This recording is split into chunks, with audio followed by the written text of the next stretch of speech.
नमस्कार साथियों, कैसे हैं आप सभी। स्वागत है आप सभी का। मैं अमित शुक्ला आप सभी के सामने उपस्थित हूं।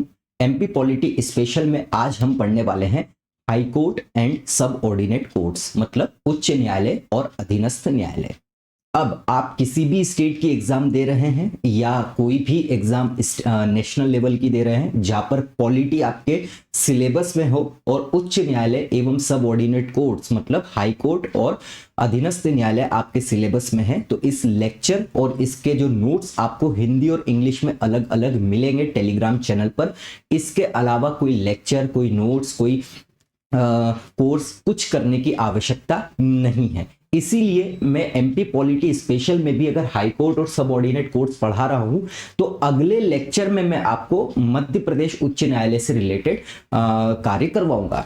तो जैसा हमने कार्यपालिका में मुख्यमंत्री मंत्रिमंडल के मेन एमपी पॉलिटी स्पेशल के अंतर्गत 5 लेक्चर्स में कंप्लीट किया था, उसी तरीके से हम न्यायपालिका को भी 5 लेक्चर में कंप्लीट करेंगे, जिसमें पहले लेक्चर में हम सिर्फ और सिर्फ हाई कोर्ट और सब ऑर्डिनेट कोर्ट्स मतलब उच्च न्यायालय एवं अधीनस्थ न्यायालय से रिलेटेड संवैधानिक प्रावधान देखेंगे। कॉन्स्टिट्यूशंस में क्या क्या बातें लिखी गई है।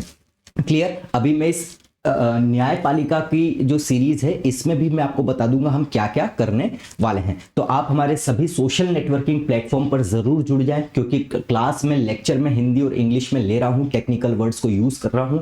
साथ ही साथ दोनों की हिंदी और इंग्लिश पीडीएफ अलग अलग आपको ज्ञानदूत एकेडमी और हमारे अमित शुक्ला नोट्स पर भी मिलती रहेगी। और बाकी जगह भी आप जरूर जरूर जरूर ऐड हो जाइए। यूट्यूब को सब्सक्राइब जरूर कर लीजिए, क्योंकि जो हम पढ़ा रहे हैं वो आपको कहीं भी नहीं मिलने वाला है। चाहे तो आप देख लीजिएगा, सब कुछ फ्री है। चलिए शुरुआत करते हैं। हमारी ऐप को भी डाउनलोड कर लीजिए, क्योंकि बहुत बेहतरीन सरप्राइज आपको कुछ ही दिन में मिलने वाला है ऐप पर। आप इसे इंस्टॉल करके रखिए, सभी की लिंक डिस्क्रिप्शन में देकर रखी है। तो मैं आपको थोड़ा सा आइडिया दे देता हूं और इसको स्किप मत कीजिएगा, ताकि आपको पता चल सके हम इस सीरीज में, न्यायपालिका वाली सीरीज में क्या क्या पढ़ने वाले हैं। तो देखिए, सबसे पहली बात तो इसमें हम सबसे पहले हाई कोर्ट और सब ऑर्डिनेट कोर्ट्स को देखने वाले हैं इस लेक्चर में। सिर्फ और सिर्फ मतलब संवैधानिक प्रावधान पूर्ण रूप से इसमें हम देखेंगे, चाहे वो हाई कोर्ट हो या सबऑर्डिनेट कोर्ट्स। इसके अलावा संवैधानिक प्रावधान से रिलेटेड अलग अलग चीजों को भी हम देखने वाले हैं, जैसे हाई कोर्ट से रिलेटेड कोई भी संशोधन हुआ है, कुछ जजमेंट्स है ना, बहुत सारी चीजें आपको यहां पर देखने को मिलेगी। दूसरे लेक्चर में हम मध्य प्रदेश के हाई कोर्ट से रिलेटेड उसका निर्माण, उसका गठन, किस प्रकार से मध्य प्रदेश उच्च न्यायालय अस्तित्व में आया, वो भी एक हिसाब से संवैधानिक प्रावधानों के अंतर्गत ही आया। राज्य पुनर्गठन अधिनियम 1956 की धाराओं से संपूर्ण निर्माण देखेंगे और उसके अंतर्गत फैक्ट देखेंगे।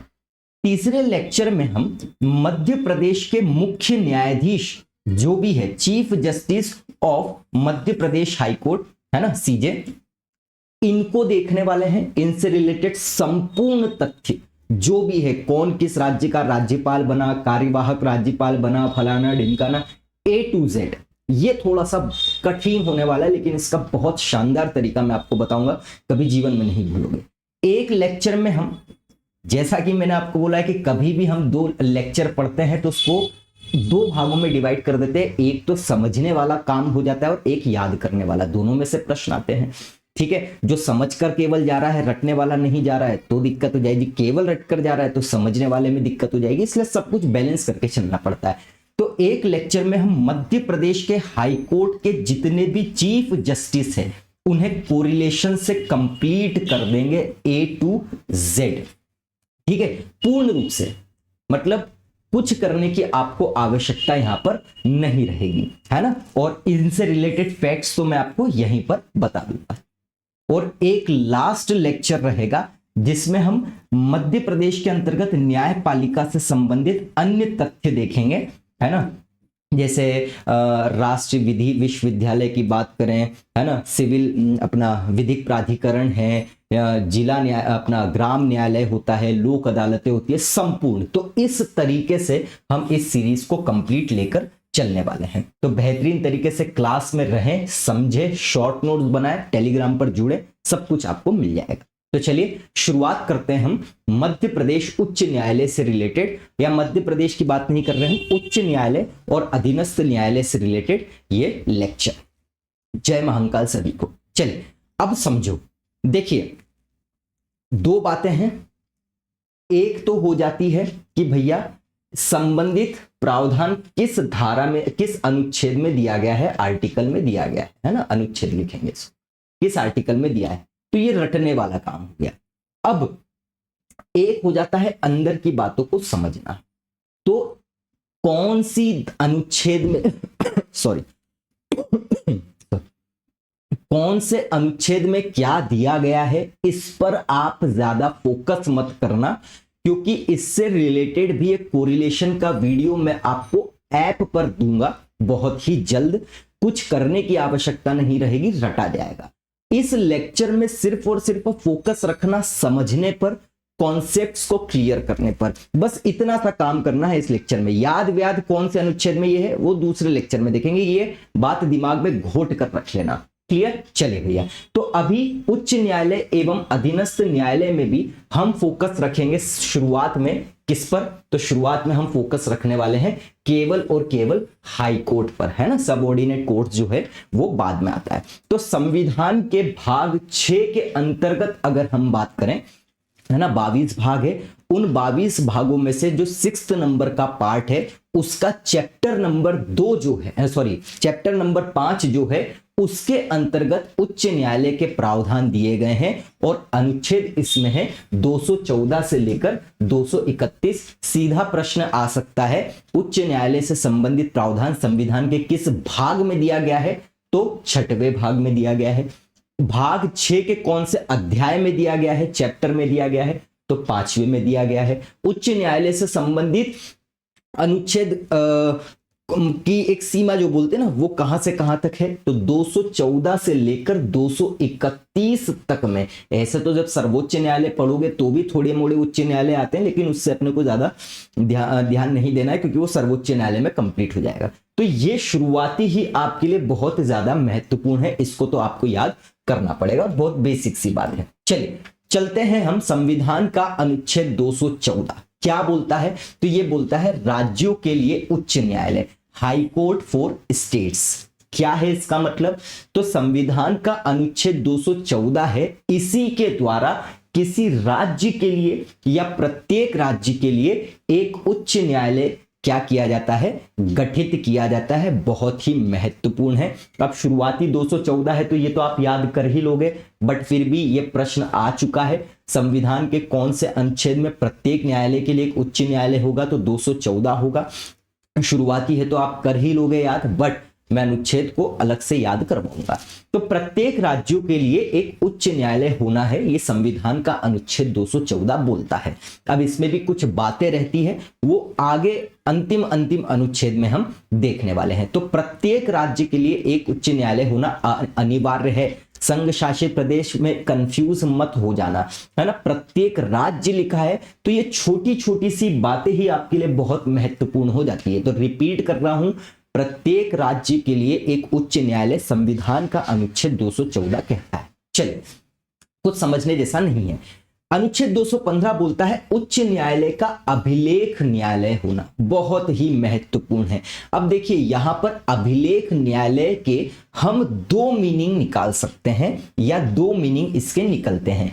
एक तो निकलता है अभिलेख न्यायालय का मतलब कोर्ट ऑफ रिकॉर्ड, और इसको हम एक और बोल सकते हैं कि अपनी न्यायालय की अवमानना करने पर दंड देने की शक्ति।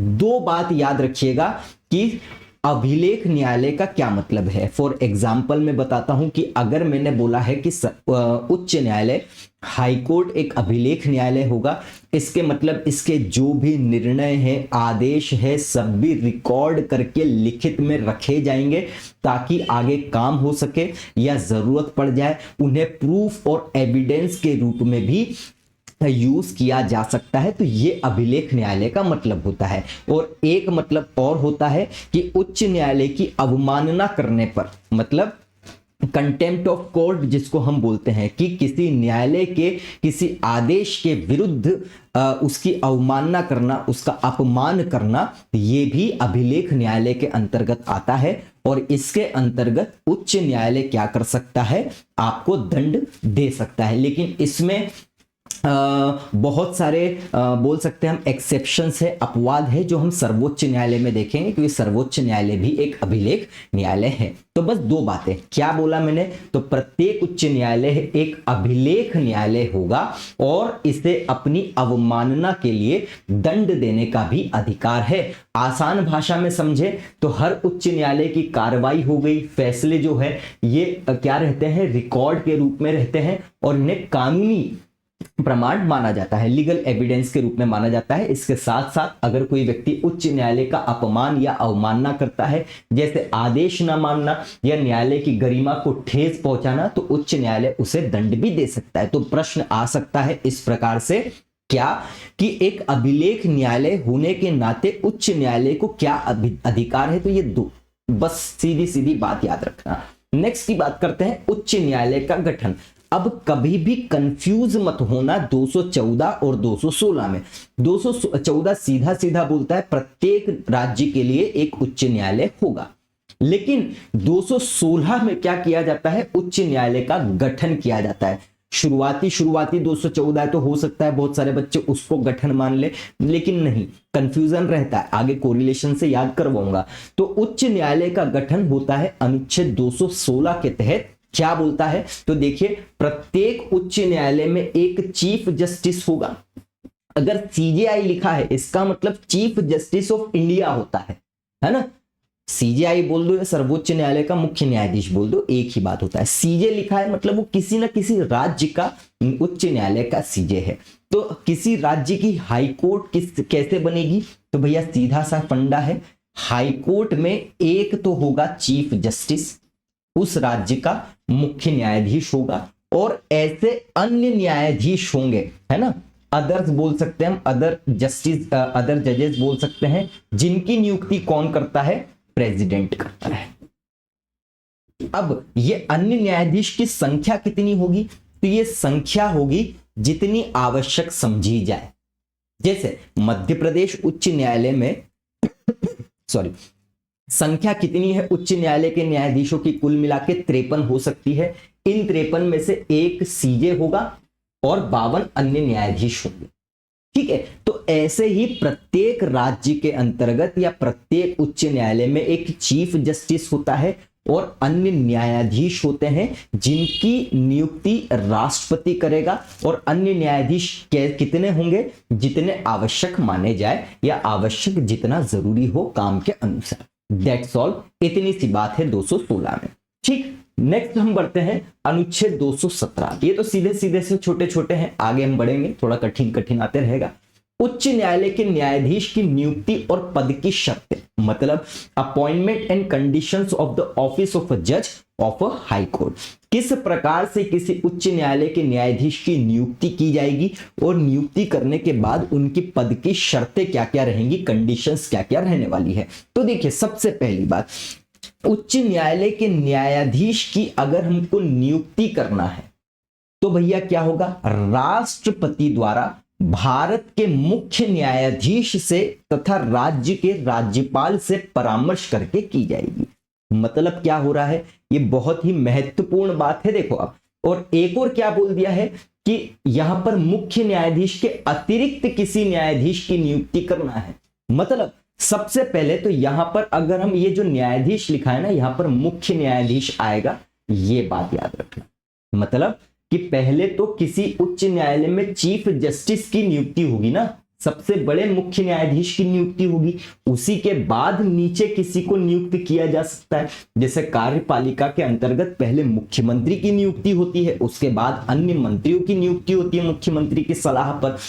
तो सेम उसी प्रकार से किसी उच्च न्यायालय में सबसे पहले सीजे की नियुक्ति होती है और फिर अन्य जजों की नियुक्ति होती है, क्योंकि अन्य जजों की नियुक्ति में जो चीफ जस्टिस नियुक्त किया गया है उसकी भूमिका महत्वपूर्ण हो जाती है। इसीलिए आपको यहां पर न्यायाधीश की जगह मुख्य न्यायाधीश लिखना है। तो उच्च न्यायालय के मुख्य न्यायाधीश की नियुक्ति किसके द्वारा की जाएगी, राष्ट्रपति के द्वारा की जाएगी। बहुत ही महत्वपूर्ण बात है। लेकिन ध्यान रखिएगा, भारत के जो चीफ जस्टिस है तथा जिस राज्य में उसकी नियुक्ति करना है उस राज्य के राज्यपाल से परामर्श करके भी की जाएगी। तो पहले हम जो सीजे है उसको सीधा सीधा एक बार और फंडा समझ लो। मान लो हम एमपी हाई कोर्ट के चीफ जस्टिस की नियुक्ति करना चाह रहे हैं, ठीक है। तो नियुक्ति तो राष्ट्रपति ही करेगा, लेकिन कंसल्ट करना पड़ेगा किससे? पहले तो सर्वोच्च न्यायालय के चीफ जस्टिस से, मुख्य न्यायाधीश भारत के, प्लस एमपी के हाई कोर्ट में करना है नियुक्ति तो एमपी के राज्यपाल से परामर्श करके हमने क्या कर दिया? सीजे को नियुक्त कर दिया। अब अगर हमें अन्य न्यायाधीशों की नियुक्ति करना है तो क्या बोल रहा है कि मुख्य न्यायाधीश के अतिरिक्त अगर किसी भी अन्य न्यायाधीश की नियुक्ति करना है तो फिर इस मामले में क्या हो जाएगा? इस मामले में अब जो सीजे नियुक्त हो चुका है उससे सलाह मशवरा करना पड़ेगा या परामर्श करना पड़ेगा, और बाकी तो फिर रहेंगे ही रहेंगे जो ऊपर है।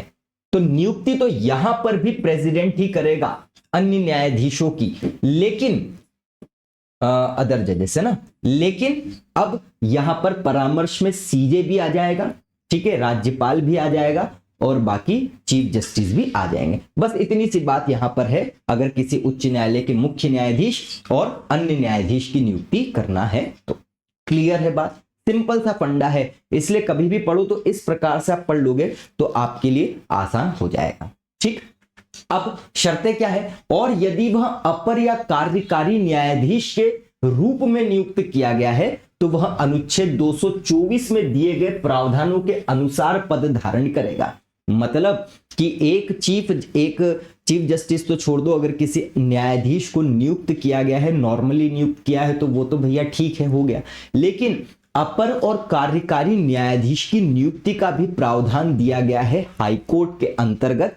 लेकिन तो वो जब इस प्रकार से नियुक्त किए जाएंगे, अगर कोई न्यायाधीश को अपर या कार्यकारी न्यायाधीश नियुक्त करना है तो वो फिर अलग तरीके से नियुक्त होते हैं, और जिसका बात कही गई है 224 में, और 224 हम जब पढ़ेंगे तो ये आपको आसानी से क्या आ जाएगी? समझ में आ जाएगी। और अन्य दशा में 62 वर्ष की आयु जो है प्राप्त करने तक पद पर बने रहेगा। इसका मतलब क्या है कि अगर कोई व्यक्ति अपर या कार्यकारी मुख्य न्यायाधीश के रूप में नियुक्त किया जा रहा है तो वो नियुक्त 224 के प्रावधान के अनुसार होगा, लेकिन अगर कोई सीजे है और अन्य न्यायाधीश है तो वो जो मैंने आपको भी बताया राष्ट्रपति नियुक्त करेगा दोनों को। सीजे के मामले में मुख्य न्यायाधीश भारत के प्लस राज्य के गवर्नर, और अन्य न्यायाधीश में सीजे भी हो जाएगा उस राज्य का, और राज्यपाल और चीफ जस्टिस भी हो जाएंगे, नियुक्ति प्रेसिडेंट कर देगा। लेकिन यहां पर बात क्या हो जाएगी? अलग हो जाएगी, ठीक।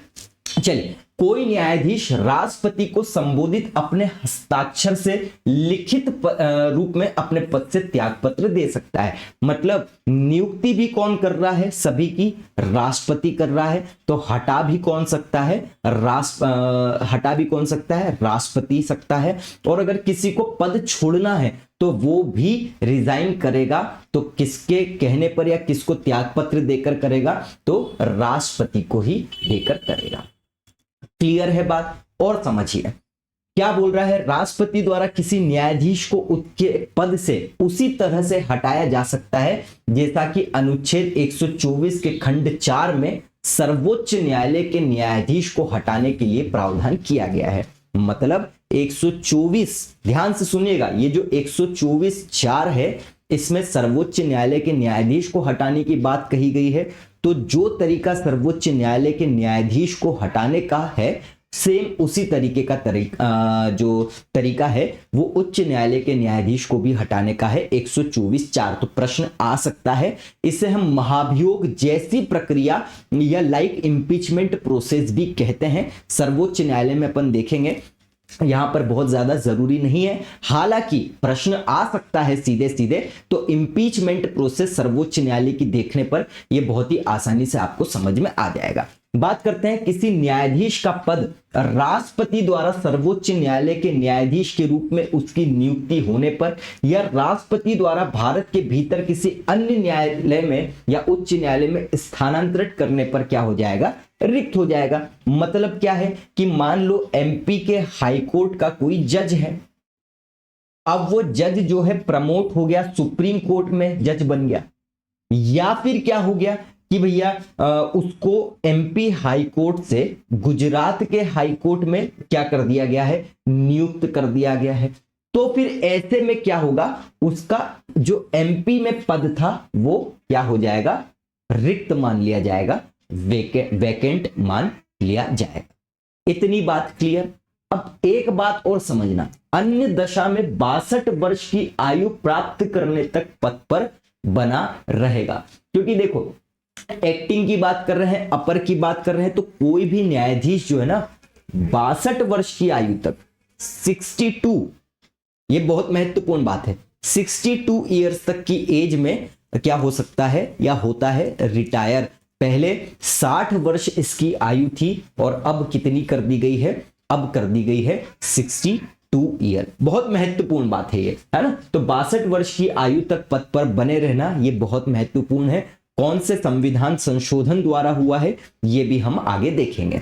तो और क्या बोल, ये देखो 15वें संविधान संशोधन 1963 द्वारा आयु जो है 60 वर्ष से 62 वर्ष कर दी गई। तो ये प्रश्न 1000 करोड़ स्टार लगा लेना, यहां से सीधा सीधा आपसे पूछा जा सकता है किस संविधान संशोधन द्वारा। तो 15th कॉन्स्टिट्यूशनल अमेंडमेंट एक्ट 1963 के द्वारा यह समाप्त किया गया। कोई व्यक्ति उच्च न्यायालय के न्यायाधीश के रूप में नियुक्त कब हो सकता है ना। तो देखिए भैया, जिसने कम से कम 10 वर्षों तक भारत के किसी न्यायिक पद पर क्या किया हो, पद धारण किया हो।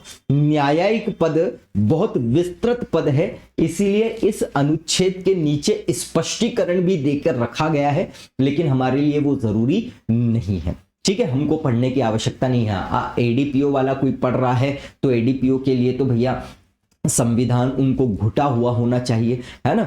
लेकिन मैं आपको पार्ट ए के हिसाब से तैयारी कर रहा हूं। अगर एडीपीओ के लिए कोई देख रहा है तो मैं आपको पार्ट ए के लिए तैयारी करवा रहा हूं, है ना। असिस्टेंट प्रोफेसर या कोई भी एग्जाम है, पार्ट ए के हिसाब से करवा रहा हूं। अब संविधान एडीपीओ वालों को तो बहुत अच्छे से आना चाहिए, है ना। वो बाकी के लिए तो मोर देन इनफ है, कुछ भी नहीं छोड़ा है। लेकिन जो जरूरी नहीं है, बहुत डिटेल है, वो फिर अपने को करने की आवश्यकता भी नहीं है। तो जिसने कम से कम 10 वर्षों तक क्या किया है, किसी न्यायिक पद पर कोई न्यायिक पद धारण किया हो, या फिर कम से कम 10 वर्ष तक किसी उच्च न्यायालय का या लगातार 2 या 2 से अधिक ऐसे न्यायालय का क्या रहा हो, अधिवक्ता रहा हो। ये कंडीशंस होती है किसी उच्च न्यायालय में न्यायाधीश बनने के लिए। या तो 10 साल तक भारत के अंदर किसी प्रकार का न्यायिक पद धारण कर लिया हो, या फिर क्या कर लिया हो, 10 वर्ष तक भारत के किसी उच्च न्यायालय में या फिर एक या एक से अधिक किसी भी उच्च न्यायालय में अधिवक्ता रहा हो, तो वो क्या बन सकता है, किसी राज्य का उच्च न्यायालय न्यायाधीश। यदि किसी उच्च न्यायालय के न्यायाधीश की आयु के संबंध में कोई भी प्रश्न उठता है, तो वह प्रश्न भारत के मुख्य न्यायाधीश से परामर्श करने के बाद राष्ट्रपति डिसाइड करेंगे और राष्ट्रपति का निर्णय ही अंतिम होगा।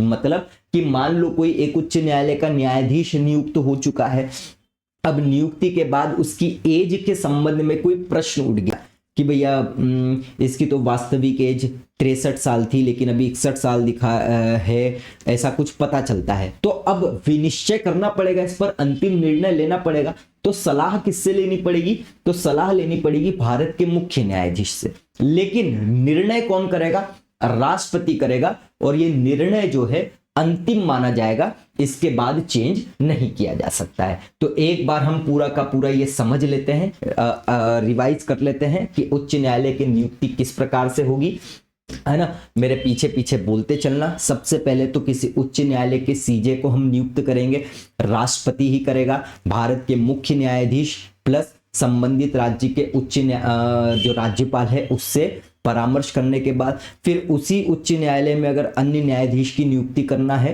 तो उसी राज्य के चीफ जस्टिस से प्लस राज्यपाल और सीजेआई से परामर्श करने के बाद राष्ट्रपति ही करने वाला है, तो रहेगा तो राष्ट्रपति ही, ठीक है। लेकिन अगर वो अपर न्यायाधीश या फिर कार्यकारी न्यायाधीश के पद में के रूप में नियुक्त किया गया है तो फिर प्रावधान चलेगा 224 में, जो अपन देखेंगे। और कोई भी दशा हो, है ना, इसको छोड़कर वर्ष कितना रहेगा, 62 वर्ष। 62 वर्ष की आयु में सब हो जाएंगे रिटायर।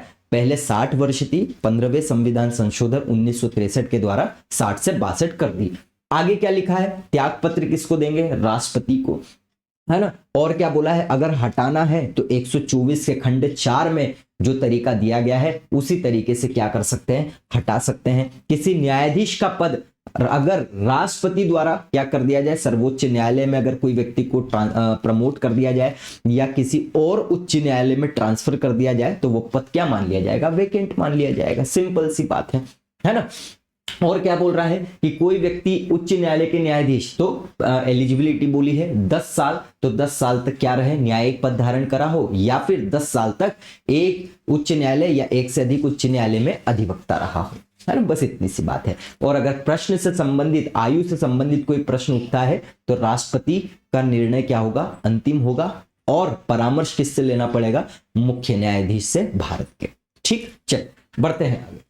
कॉलेजियम सिस्टम, अब यहां पर थोड़ा सा आप समझो, क्योंकि यहां पर देखो परामर्श की बात होती है ना। आपने 99वां संविधान संशोधन पढ़ा होगा, एनजेएसी पढ़ा होगा, तो ये सभी आपने पुराने कभी भी कोई लेक्चर देखे होंगे हाई कोर्ट के या फिर नोट्स देखे होंगे, तो आपको सीधी सीधी सिंपल बातें बता दी जाती है ना। और आप देख के खुश भी हो जाते हो, लेकिन कठिन कि ये प्रश्न कहाँ से आ गया, तो वो आपने फिर एक्स्ट्रा पढ़ा नहीं है, इसलिए आपसे वो प्रश्न नहीं बन पाता है। तो हम देखते हैं कॉलेजियम सिस्टम, इसको पूरा सा समझ लेते हैं। यहाँ पर फर्स्ट जज केस आता है, सेकंड जज केस आता है, थर्ड जज केस आता है, फोर्थ जज केस आता है, बहुत सारी चीजें आती है। तो कॉलेजियम सिस्टम की बात समझते हैं। यह न्यायाधीशों की नियुक्ति और स्थानांतरण की प्रणाली है, मतलब किसी न्यायाधीश को किस प्रकार से अपॉइंट किया जाए, उनको किस प्रकार से ट्रांसफर किया जाए, इसके लिए एक प्रणाली विकसित की गई जिसे हम क्या बोलते हैं, कॉलेजियम सिस्टम। कॉलेजियम का मतलब आप जैसे किसी बहुत सारे फोटोज को मिलाकर कोलाज बनाते हो, उसी प्रकार से कॉलेजियम का मतलब है कि ग्रुप ऑफ जजेस। इतनी बात समझो, सर्वोच्च न्यायालय के निर्णय के माध्यम से यह विकसित हुआ है, मतलब सर्वोच्च न्यायालय ने इसमें आगे विकास किया तब जाके हुआ है, ना कि ये किसी संसद या किसी आदेश के द्वारा बना है, सर्वोच्च न्यायालय के द्वारा। अब देखिए, एक मामला आता है सबसे पहला, प्रथम न्यायाधीश मामला, फर्स्ट जज केस। ये बहुत महत्वपूर्ण है, इसमें बहुत सारी बातें पूछी जा सकती है। पहला तो ये कि फर्स्ट जज केस कब आया, तो 1981 में आया, पहली चीज।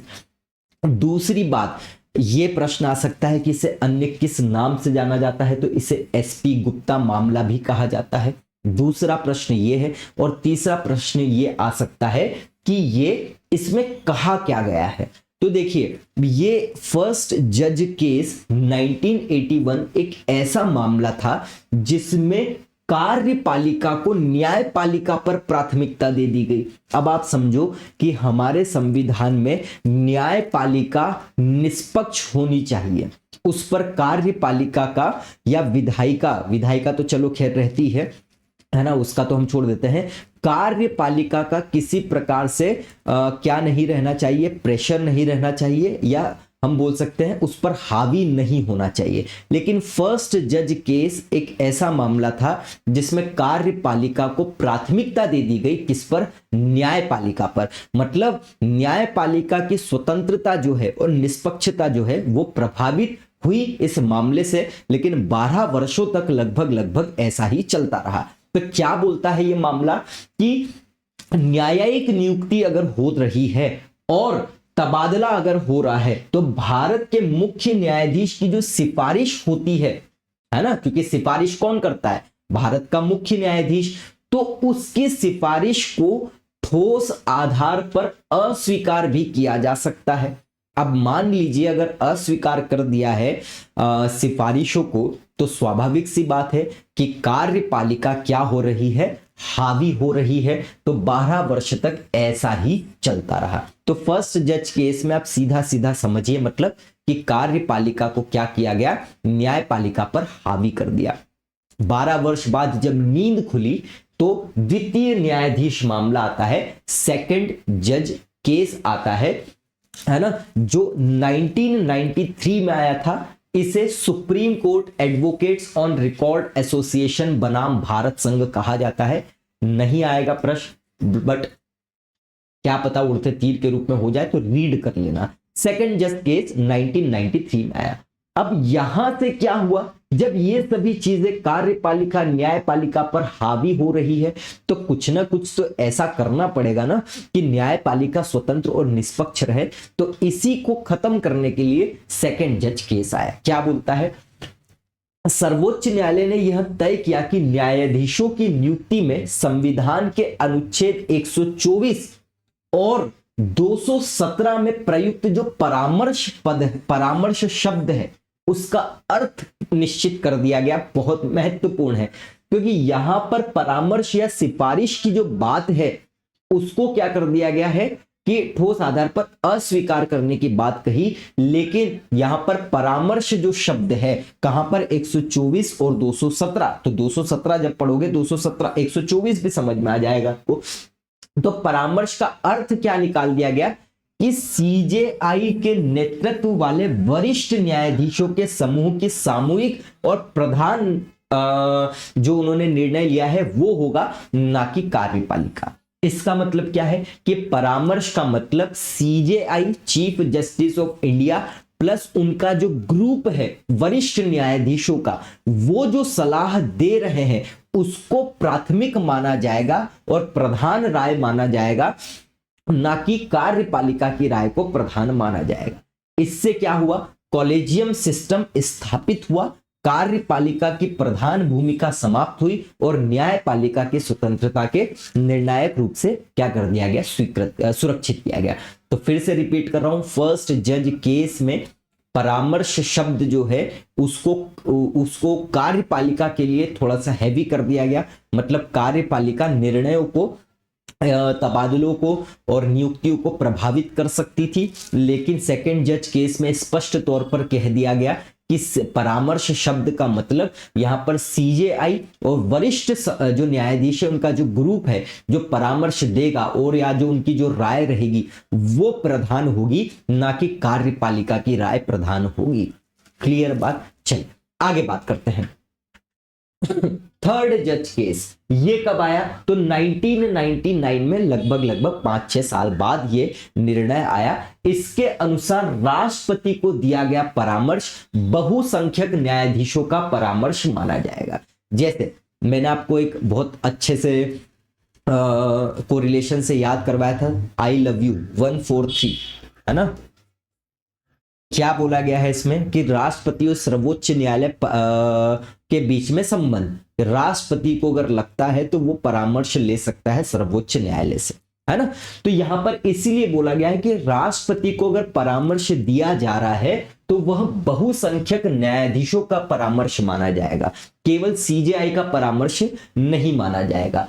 भारत में हाईकोर्ट और सुप्रीम कोर्ट के जज की नियुक्ति को वर्तमान सिस्टम सेकंड जज केस और थर्ड जज केस जो है इससे निर्णय किया जाता है। सुप्रीम कोर्ट और हाई कोर्ट में जो जज की नियुक्ति होती है कैसे, तो 1993 में सुप्रीम कोर्ट ने अनुच्छेद 124 और 217 के परामर्श का अर्थ बदल दिया था, है ना। क्या स्थापित किया गया था कि नियुक्ति में कार्यपालिका नहीं बल्कि न्यायपालिका की प्रधानता होगी, कॉलेजियन सिस्टम बन गया। 1998 में राष्ट्रपति को जो 143 के तहत क्या दिया जाता है, परामर्श दिया जाता है या राय मांगी जाती है। सुप्रीम कोर्ट ने स्पष्ट कर दिया कि सीजेआई की राय व्यक्तिगत नहीं है बल्कि वरिष्ठ न्यायाधीश की जो मिलकर बनी राय है वो सामूहिक राय मानी जाएगी। कुल मिलाकर फर्स्ट जज केस, सेकंड जज केस, थर्ड जज केस में सब कुछ बात सिस्टमेटिक रूप से कह दी गई। रिपीट कर देता हूं एक बार। अच्छा, थर्ड जज केस में एक चीज और हुई, जैसे सुप्रीम कोर्ट के जजेस के लिए, है ना, अगर सुप्रीम कोर्ट के जजेस में नियुक्ति ट्रांसफर की बात है तो 5 सदस्यीय कॉलेजियम बनेगा, मतलब ग्रुप बनेगा जिसमें एक सीजेआई होगा और 4 वरिष्ठ सीनियर जज होंगे, है ना। और हाईकोर्ट के जज के लिए अगर ट्रांसफर और नियुक्ति करना है तो इसमें 3 सदस्यीय कॉलेजियम होंगे जिसमें एक सीजेआई होगा और 2 वरिष्ठतम सीनियर जज होंगे। मतलब सुप्रीम कोर्ट के लिए भी डिफाइन कर दिए कॉलेजियम सिस्टम और हाई कोर्ट के लिए भी डिफाइन कर दिया गया है। राष्ट्रपति की भूमिका केवल औपचारिक नियुक्ति तक सीमित है और सरकार किसी नाम को एक बार पुनर्विचार के लिए लौटा सकती है लेकिन अगर कॉलेजियम वही नाम दोबारा भेज दे तो राष्ट्रपति क्या कर सकता है, या राष्ट्रपति या कार्यपालिका, बात तो एक ही आपको समझाए मुख्यमंत्री और मंत्रिपरिषद के समय पर, है ना, तो उसे स्वीकार करना क्या हो जाता है, बाध्य रहता है, बाउंडेड रहता है। तो कुल मिला के क्या है फर्स्ट जज केस, सेकंड जज केस, थर्ड जज केस, एक बार और समझा देता हूं ताकि दिमाग में फिट रहे।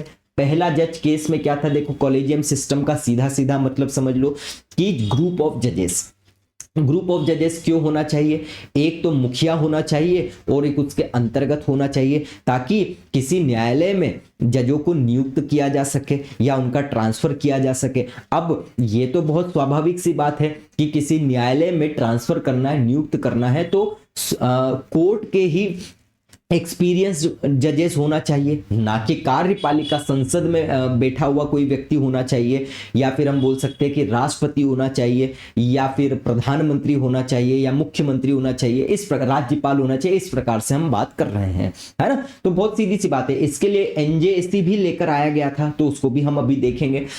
तो कॉलेजियम सिस्टम ये है कि नियुक्ति और ट्रांसफर के लिए फर्स्ट जज केस में यही दिक्कत हुई कि फर्स्ट जज केस में क्या बोल दिया गया कि जो सिफारिशें होंगी, वो परामर्श होगा, वो परामर्श को ठोस आधार पर अस्वीकार कर सकती है कार्यपालिका। अब यहां पर कार्यपालिका का मतलब समझो प्रधानमंत्री और मंत्री परिषद, क्योंकि इन्हीं के सलाह पर राष्ट्रपति कार्य करता है। तो फर्स्ट जज केस में सीधा सीधा ये दिक्कत थी। क्या दिक्कत थी कि अगर किसी को नियुक्त करना है, ट्रांसफर करना है, तो जो परामर्श दिया जाएगा या सलाह दी जाएगी तो उसको ठोस आधार पर अस्वीकार कर दे, मतलब कार्यपालिका क्या होगी, हावी होगी। ये 12 वर्षों तक चलता रहा है, इसमें कार्यपालिका हावी रही। सेकंड में क्या बोल दिया गया कि सेकंड में ये बोल दिया गया कि परामर्श शब्द जो है उसको डिफाइन कर दिया गया कि परामर्श का मतलब यहां पर सीजेआई और सीजेआई के साथ साथ अन्य जो वरिष्ठ न्यायाधीश का ग्रुप है, वो परामर्श जो दे रहे हैं वो सामूहिक राय परामर्श मानी जाएगी,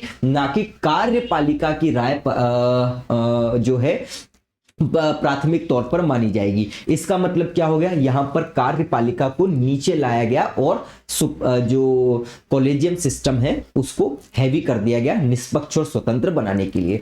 तीसरे केस में, ये तीसरे जज केस में राय को भी डिफाइन कर दिया गया 143 के अंतर्गत कि भैया राय दे रहे हो तो वो राय केवल सीजेआई द्वारा दी गई राय नहीं रहेगी, वो कॉलेजियम सिस्टम प्लस सीजेआई द्वारा दी गई राय जो है वो मानी जाएगी, कॉलेजियम सिस्टम की राय मानी जाएगी, और उस राय के अनुसार किसी न्यायाधीश को नियुक्त या फिर ट्रांसफर करके हटाया जा सकता है। और बोल दिया गया है सुप्रीम कोर्ट के लिए 5 होना चाहिए कॉलेजियम सिस्टम, और हाई कोर्ट के लिए 3 होना चाहिए, जिसमें 1 सीजेआई और 4 और सीजेआई और 2, है ना। तो कुल मिलाकर ये क्यों ऐसा है, तो मैंने आपको बताया, अभी अपन ने पढ़ा है कि अगर सर्वोच्च न्यायालय के किसी न्यायाधीश उच्च न्यायालय के किसी न्यायाधीश को नियुक्त करना है तो राष्ट्रपति नियुक्त करेगा। अब राष्ट्रपति नियुक्त करेगा तो कार्यपालिका का वास्तविक प्रधान वो है। अब कार्यपालिका राष्ट्रपति जब नियुक्ति कर रहा है तो भले ही आपने सीजेआई से, राज्य के गवर्नर से परामर्श ले लिया, लेकिन नियुक्ति तो राष्ट्रपति कर रहा है। अब ठोस आधार पर अस्वीकृत भी किया जा सकता था, तो ये पहला जज केस में दिक्कत आ रही थी।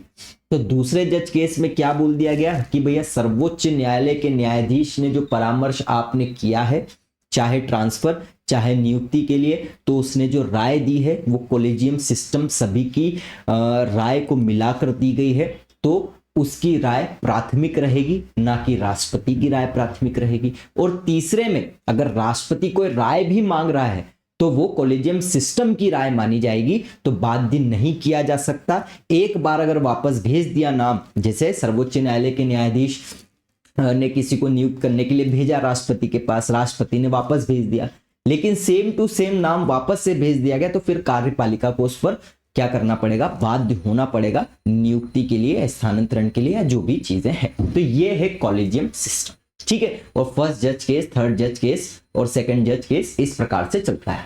बात करते हैं सुधार के प्रयास। अब सुधार के प्रयास का मतलब समझो, यहां पर सुधार का प्रयास किसके द्वारा करने की कोशिश की गई, सरकार के द्वारा। 99 संवैधानिक संशोधन अधिनियम आया 2014 में।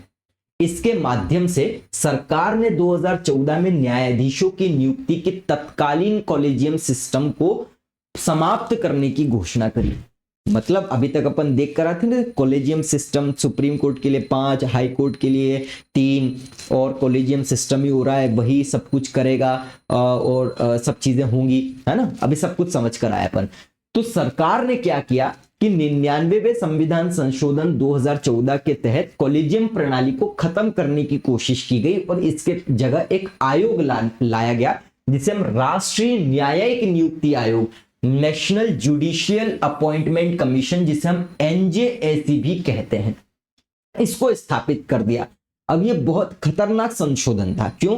इस संशोधन का उद्देश्य बोला गया कि उच्च न्यायालय और सर्वोच्च न्यायालय के न्यायाधीश तथा मुख्य न्यायाधीश की नियुक्ति की जो प्रक्रिया है उसको अधिक पारदर्शी बनाया जाए और सहभागी बनाया जाए। मतलब न्यायपालिका में कार्यपालिका के भी अगर कुछ मेंबर्स रहे और सब मिलकर अगर नियुक्ति करें तो ये बेहतर रहेगा। ये सरकार की ओर से क्या बता दिए गए? कारण बता दिए गए।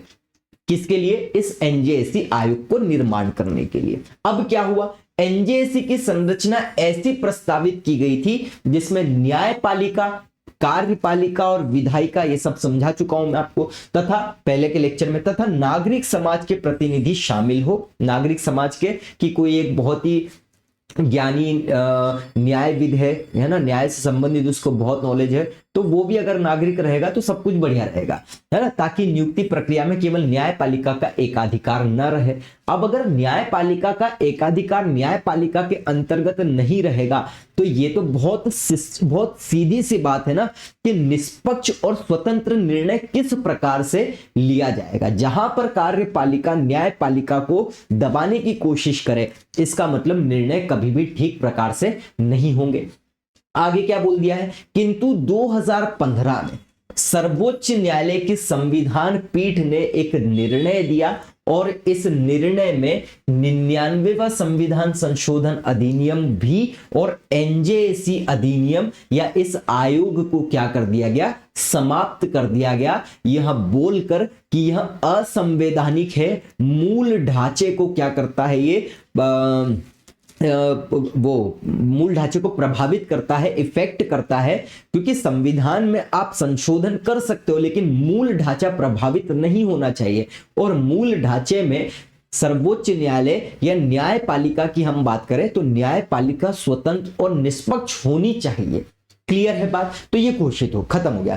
संविधान पीठ ने क्या स्पष्ट किया कि एनजेएसी की संरचना और उसमें कार्यपालिका की भूमिका न्यायपालिका की स्वतंत्रता को कमजोर करती है, जो भारत के संविधान के मूल ढांचे का एक अनिवार्य तत्व होता है। जैसे आप एक घर बनाए हो, ठीक है, अब घर बनाए हो तो ये मूल ढांचा है, आप बाकी सब में परिवर्तित कर दो लेकिन मूल ढांचे को परिवर्तित करोगे तो बहुत दिक्कतें हो जाएगी, सब कुछ दिक्कत हो जाएगी, कुछ भी नहीं बचेगा, है ना। तो इसी प्रकार से संविधान में संशोधन करो लेकिन मूल ढांचा क्या नहीं होना चाहिए? चेंज नहीं होना चाहिए। मूल ढांचा जब हम सर्वोच्च न्यायालय पढ़ेंगे या फिर हम पॉलिटी डिटेल में अलग से सब्जेक्ट के रूप में पढ़ेंगे तब इसको डिटेल में देखेंगे, वरना फिर ये लेक्चर बहुत लंबा चले जाएगा।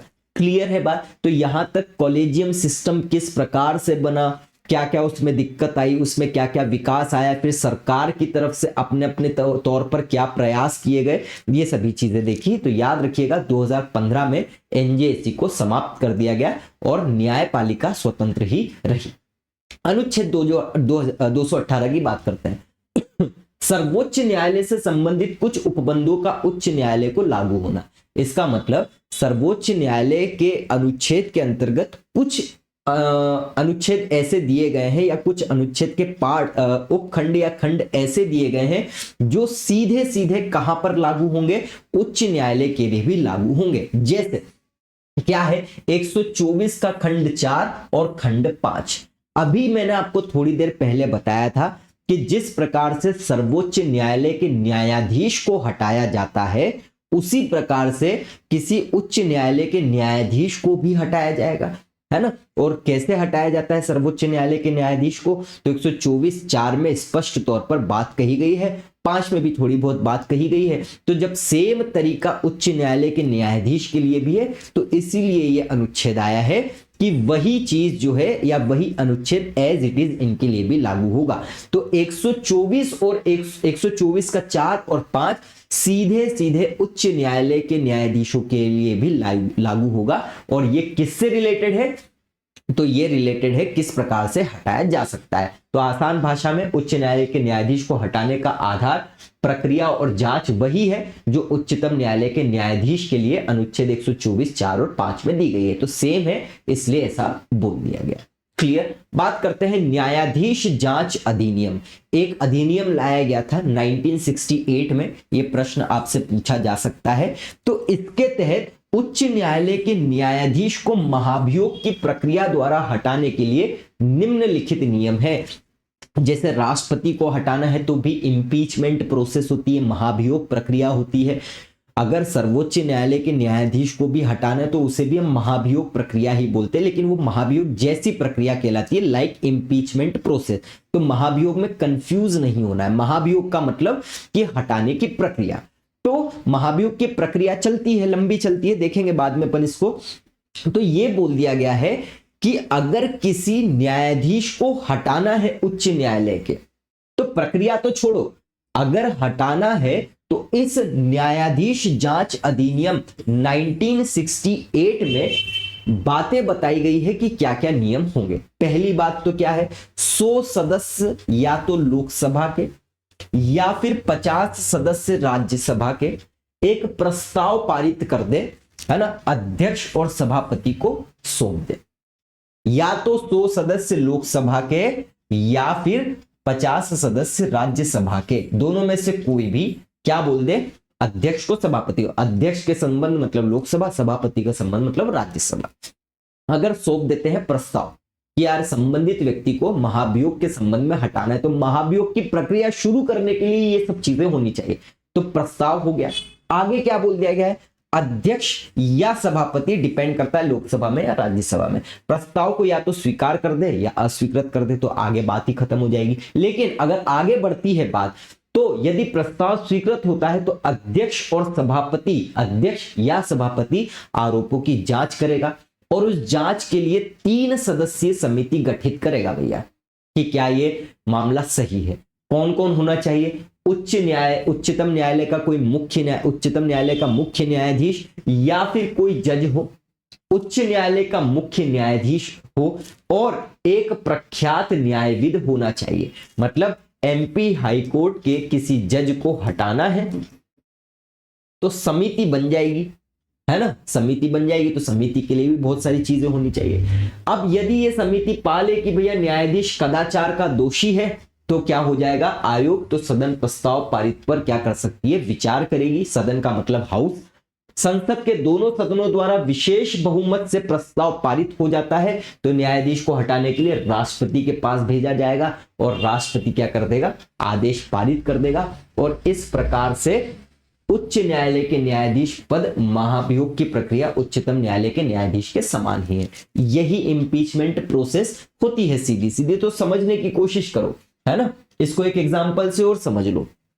क्या बोल दिया गया है कि भैया एमपी का एक हाई कोर्ट जज है ना, ए, इसको हटाना है। बोला गया है आरोप है कदाचार का। कदाचार का मतलब एक ऐसा कार्य जो संविधान इस पद पर रहते हुए नहीं करना चाहिए था, है ना। अगर लोकसभा में है तो भैया 100 सदस्य होने चाहिए, राज्यसभा में है तो 50 सदस्य होना चाहिए।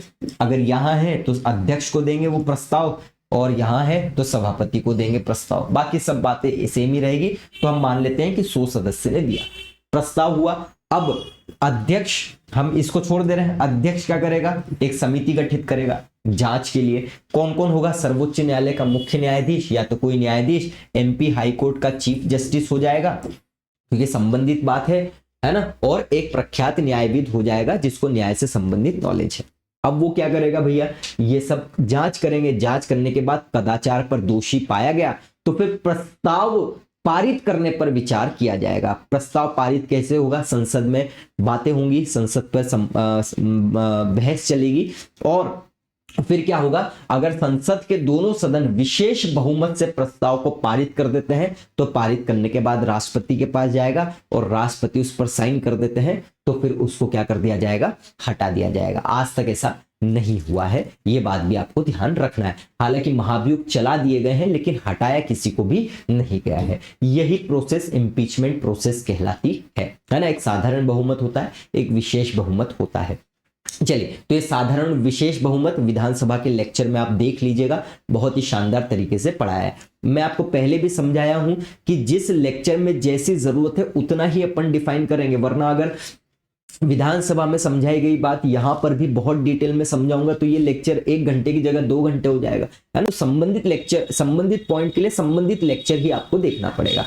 बात करते हैं अनुच्छेद 219, उच्च न्यायालय के न्यायाधीश द्वारा शपथ या प्रतिज्ञा। तो भैया आपको हमेशा शुरुआत से ही मैं बताया गया हूं कि अगर हम शपथ की बात करेंगे तो कौन सा होता है, तीसरी अनुसूची, वेतन और शपथ याद रख लो, है ना। संविधान में 12 अनुसूचियां हैं, है ना। टीयर्स ऑफ ओल्ड पीएम, ठीक है।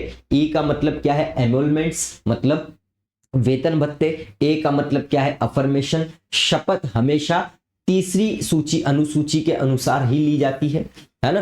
तो उच्च न्यायालय का न्यायाधीश भी शपथ अगर लेगा तो किसके द्वारा लेगा, तीसरी अनुसूची के अनुरूप ही लेगा। और कौन दिलवाएगा, राज्यपाल क्या करवाएगा, शपथ दिलवाएगा। कंफ्यूज नहीं होना है बिल्कुल भी। नियुक्ति कौन कर रहा है, राष्ट्रपति कर रहा है। शपथ किसके सामने ले रहा है, राज्यपाल के सामने ले रहा है। बहुत ही महत्वपूर्ण बात है, 1000 करोड़ स्टार लगा लेना। देखो सबके संदर्भ में ये तो बहुत ही सिंपल है, लेकिन यहीं पर बच्चा फिर क्या हो जाता है, कंफ्यूज हो जाता है, ठीक है।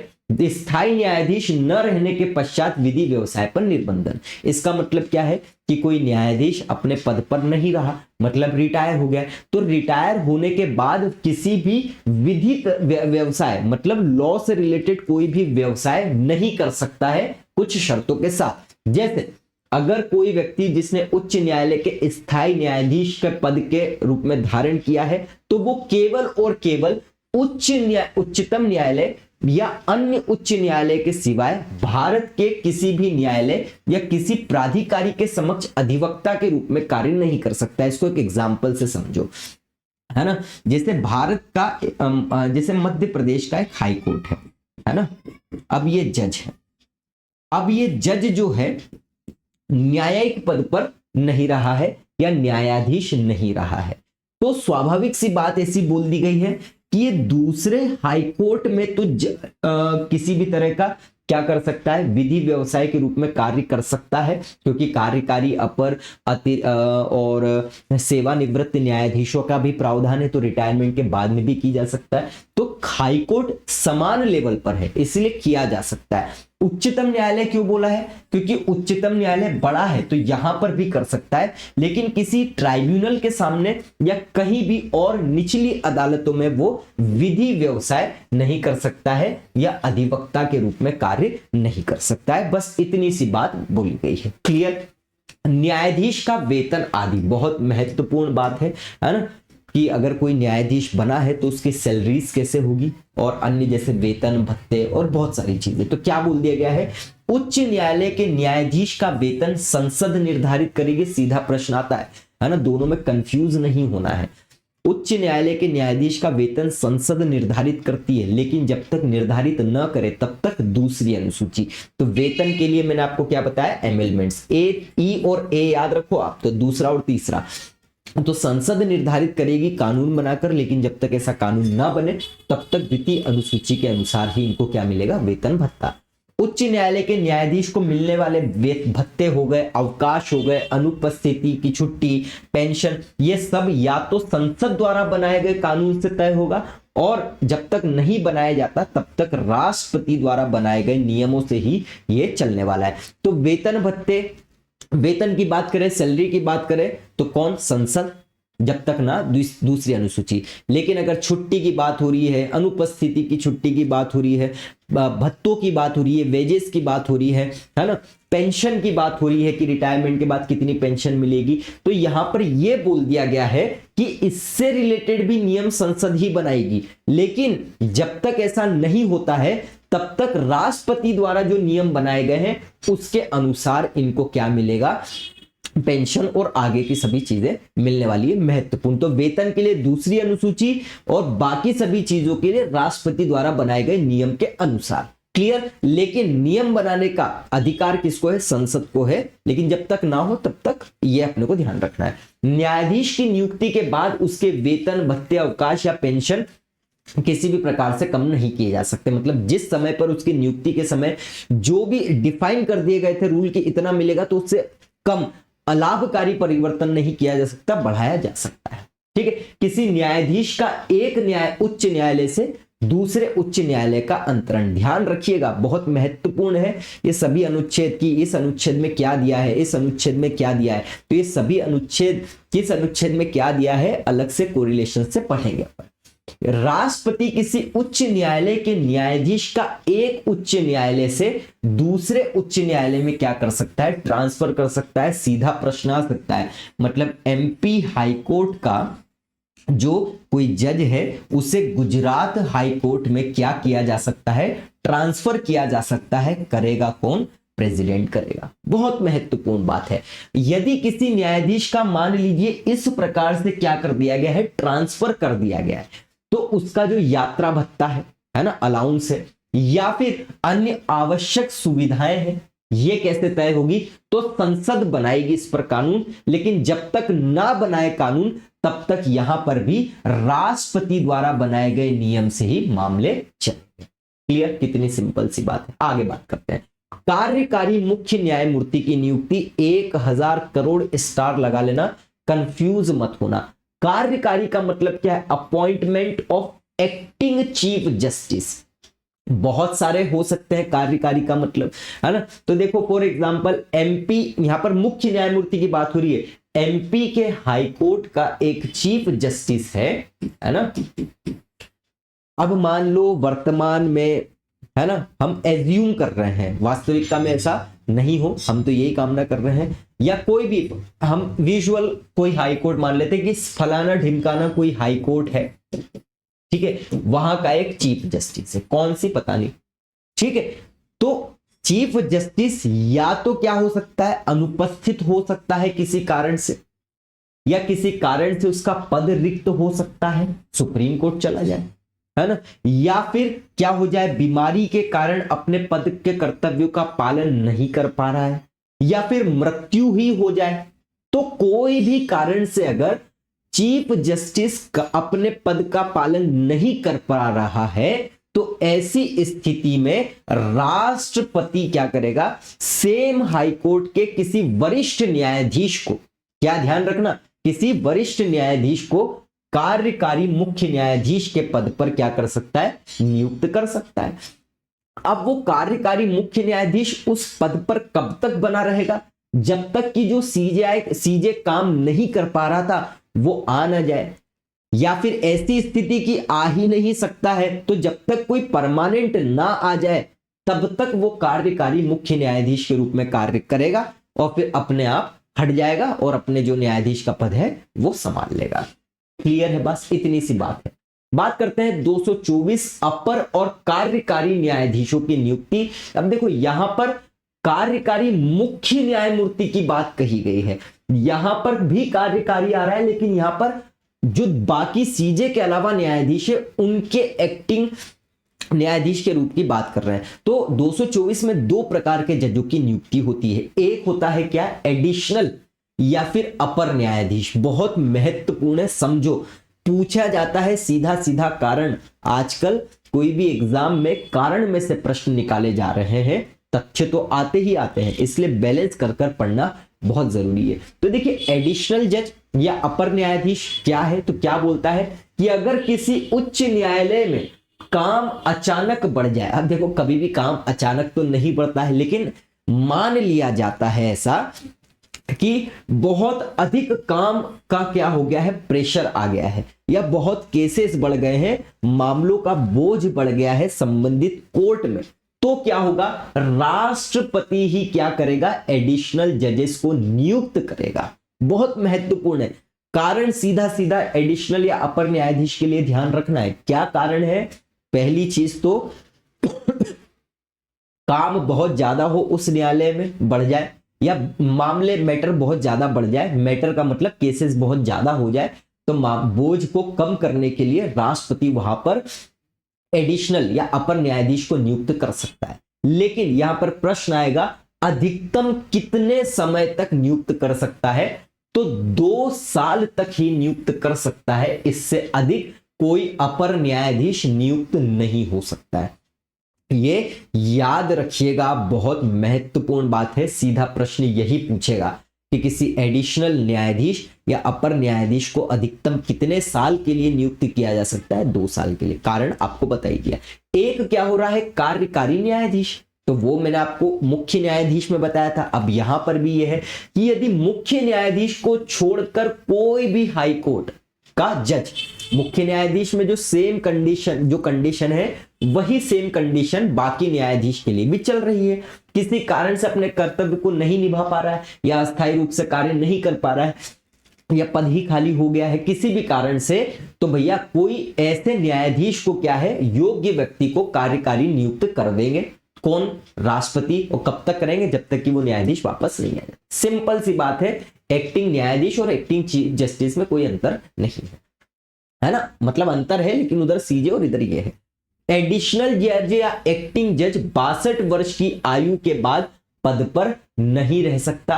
अब आपको वो समझ में आया होगा। मैं ये वाला थोड़ा सा बहुत पीछे चलना पड़ेगा, लेकिन कभी भी कोई दिक्कत ना हो आपको, मैं वो समझा दूं। ये देखो, ये वाला यदि अपर या कार्यकारी न्यायाधीश के रूप में नियुक्त किया गया है ना, जैसे और पीछे चलते हैं। उच्च न्यायालय के न्यायाधीश की नियुक्ति और उनके पद की शर्तें, सभी शर्तें बता दी थी कि कोई भी न्यायाधीश और उच्च न्यायालय किसी हाई कोर्ट में नियुक्त किस प्रकार से होगा, तो सब पता है। लेकिन अगर वो कार्यकारी या फिर अपर या फिर कार्यकारी न्यायाधीश के रूप में नियुक्त हो रहा है, तो भैया कैसे होगा? जैसे अभी आपन ने देखा कि क्या होगा, राष्ट्रपति नियुक्त कर देंगे कार्यकारी के लिए। कैसे करेंगे अभी देख लिया। अपर न्यायाधीश देख लिया कैसे, है ना, 2 साल के लिए ही नियुक्त हो सकता है, यही प्रावधान दिए गए हैं 224 में, यही प्रावधान दिए गए ना, अधिकतम 2 साल तक की अवधि के लिए। इसीलिए बोला गया है कि अन्य दशा में, अन्य दशा का मतलब यह है कि अगर अपर और कार्यकारी न्यायाधीश है तो राष्ट्रपति नियुक्त करेगा। जो भी प्रावधान 224 में दिए गए हैं उस अनुसार तो राष्ट्रपति करेगा, है ना, 2 साल के लिए नियुक्त करेगा। और अन्य दशा में 62 वर्ष की आयु प्राप्त करने तक पद पर बना रहेगा। तो चाहे अपर न्यायाधीश हो, कार्यकारी न्यायाधीश हो या फिर सिंपल जो जज नियुक्त किए गए हैं, है ना, वो 62 वर्ष की आयु तक ही अपने पद पर रहते हैं। अब सिंपल जज का मतलब क्या है? सिंपल जजों में से ही तो कोई अपर या कार्यकारी बनता है ना, ध्यान रखिएगा, ये आपको मुझे क्लियर करना था। अब एक और महत्वपूर्ण यहां पर नियुक्ति होती है, तो उसको भी हम देख लेते हैं। चलिए बढ़ते हैं आगे, है ना। तो एडिशनल जज या एक्टिंग जज 62 वर्ष की आयु के बाद पद पर नहीं रहता है। ये भी बहुत महत्वपूर्ण है। क्यों नहीं रहता है? क्योंकि यहां पर बहुत ही महत्वपूर्ण बात है, सेवानिवृत्त न्यायाधीशों की भी नियुक्ति होती है। अपॉइंटमेंट ऑफ रिटायरिंग जज, रिटायर्ड जज eight seating of high court, मतलब किसी सेवानिवृत्त न्यायाधीश 62 वर्ष की आयु के बाद जब कोई न्यायाधीश रिटायर ही हो जाए तो उसे भी जज बनाया जा सकता है। तो इसके संबंध में प्रावधान दिए गए हैं और बहुत ही महत्वपूर्ण बात है ये, 224 ए ध्यान रखना है आपको इसके लिए, ठीक है, बहुत महत्वपूर्ण बात है। 224 ए, इसका मतलब क्या है कि कहीं भी ए बी इस प्रकार से लिखा आता है ना, इसका मतलब समझो ये शुरुआत से नहीं था मामला, ये संशोधन होने के बाद हुआ है।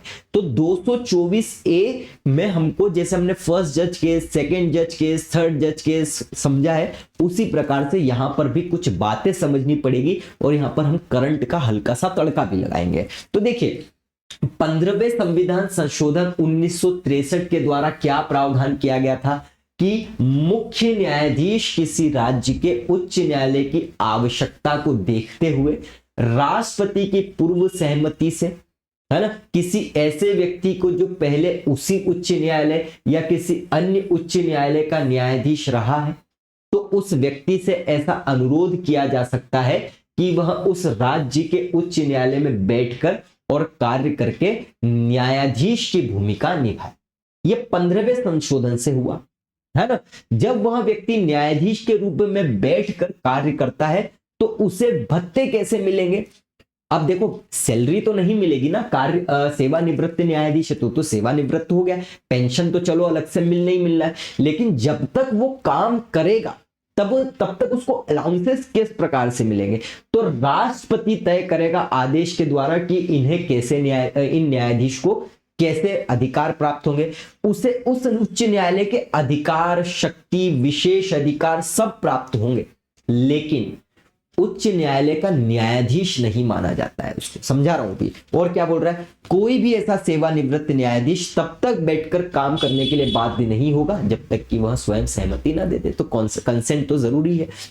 तो बस इतनी सी बात यहां पर बोली गई है कि 15वें संविधान संशोधन के द्वारा, है ना, संबंधित उच्च न्यायालय, मान लो कोई हाई कोर्ट ही है, कोई भी हाई कोर्ट मान लो, वहां पर काम की आवश्यकता को देखते हुए किसी सेवानिवृत्त न्यायाधीश को क्या करना है? नियुक्त करना है।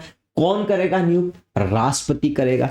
अब मान लो कि ए जो है व्यक्ति, ये रिटायर हो चुका है, न्यायाधीश था, अब इसको बोल दिया गया कि भैया यार न्यायाधीश के पद के रूप में काम, मतलब उस हाई कोर्ट में जाकर काम कर लो। तो सैलरी तो नहीं मिलेगी लेकिन अलाउंसेस मिलेंगे, जो भी आप काम कर रहे हो उस हिसाब से। डिसाइड कौन करेगा? राष्ट्रपति डिसाइड करेगा। पहली चीज तो ये हो गई, ठीक है। उसके बाद कब तक करेगा? जब तक राष्ट्रपति चाहे। दूसरी बात, लेकिन उसको सब अधिकार प्राप्त होंगे जब तक वो ऐसा कार्य करेगा सेवानिवृत्त न्यायाधीश, लेकिन उसे न्यायाधीश नहीं माना जाएगा। न्यायाधीश क्यों नहीं माना जाएगा? क्योंकि वो रिटायर हो चुका है, न्यायाधीश नहीं माना जाएगा, चाहे वो न्यायाधीश के पद पर नियुक्त होकर कार्य कर रहा हो। सिंपल सा फंडा आपको समझना है। क्लियर? बस इतनी सी बात है और कुछ नहीं है। अब समझो, ये जो 224 में उच्च न्यायालय की बैठक में सेवानिवृत्त न्यायाधीशों की नियुक्ति की बात क्यों आई? क्योंकि मैंने आपको बताया कि 224 ए है। ए है मतलब कहीं ना कहीं संशोधन के द्वारा ही इसे जोड़ा गया है। तो देखिए, संबंधित बात क्या है, रिलेटेड केस क्या आता है यहाँ पर, है ना। भारतीय संविधान का अनुच्छेद 224 है, जैसा कि अपन ने देख कर आए हैं, उच्च न्यायालय के मुख्य न्यायाधीश को राष्ट्रपति की पूर्व सहमति से किसी सेवानिवृत्त न्यायाधीश से तदर्थ न्यायाधीश के रूप में कार्य करने का अनुरोध करता है। देखो, एडहोक के संदर्भ में आप समझो, यहां पर एडहोक क्या मतलब है? यहां पर तदर्थ न्यायाधीश, है ना, मतलब इस प्रकार से बैठने का कार्य करना। जरूरत के अनुसार कार्य करने वाले व्यक्ति को हम तदर्थ बोल देते हैं, सीधा सा मतलब समझो। तो सेवानिवृत्त न्यायाधीश जब तक इस प्रकार से न्यायालय में बैठकर कार्य कर रहा है तो उसे हम एडहोक जज बोल देंगे, तदर्थ न्यायाधीश बोल देंगे। नियुक्त कौन करेगा? तो भैया उच्च न्यायालय के मुख्य न्यायाधीश को राष्ट्रपति की पूर्व सहमति से किसी सेवानिवृत्त न्यायाधीश से तदर्थ न्यायाधीश के रूप में कार्य करने का अनुरोध है ना। ये यहाँ पर हम देखकर आए ही हैं कि आवश्यकता को देखते हुए राष्ट्रपति की पूर्व सहमति से किसी व्यक्ति को भी ऐसा किया जा सकता है। तो अगर एमपी के हाईकोर्ट में किसी सेवानिवृत्त न्यायाधीश को, चाहे वो पहले एमपी हाईकोर्ट का ही जज रहा हो या गुजरात हाईकोर्ट का रहा हो या कहीं का भी रहा हो, तो अगर सेवानिवृत्त न्यायाधीश को नियुक्त करना है तो उस जहां पर करना है उसका चीफ जस्टिस ही मेन रहेगा ना, लेकिन राष्ट्रपति की पूर्व सहमति यहां पर आवश्यक रहेगी। तो कंफ्यूज बिल्कुल भी नहीं होना है ना। तो क्या होगा? उच्च न्यायालय के मुख्य न्यायाधीश को राष्ट्रपति की पूर्व सहमति से नियुक्त किए जाने का अधिकार है, बिल्कुल भी कंफ्यूज नहीं होना है।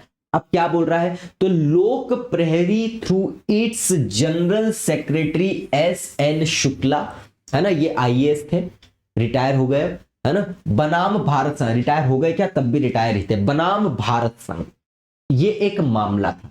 कब का मामला है? 2021 में। ये 2021 का मामला है। क्या बोल रहा है?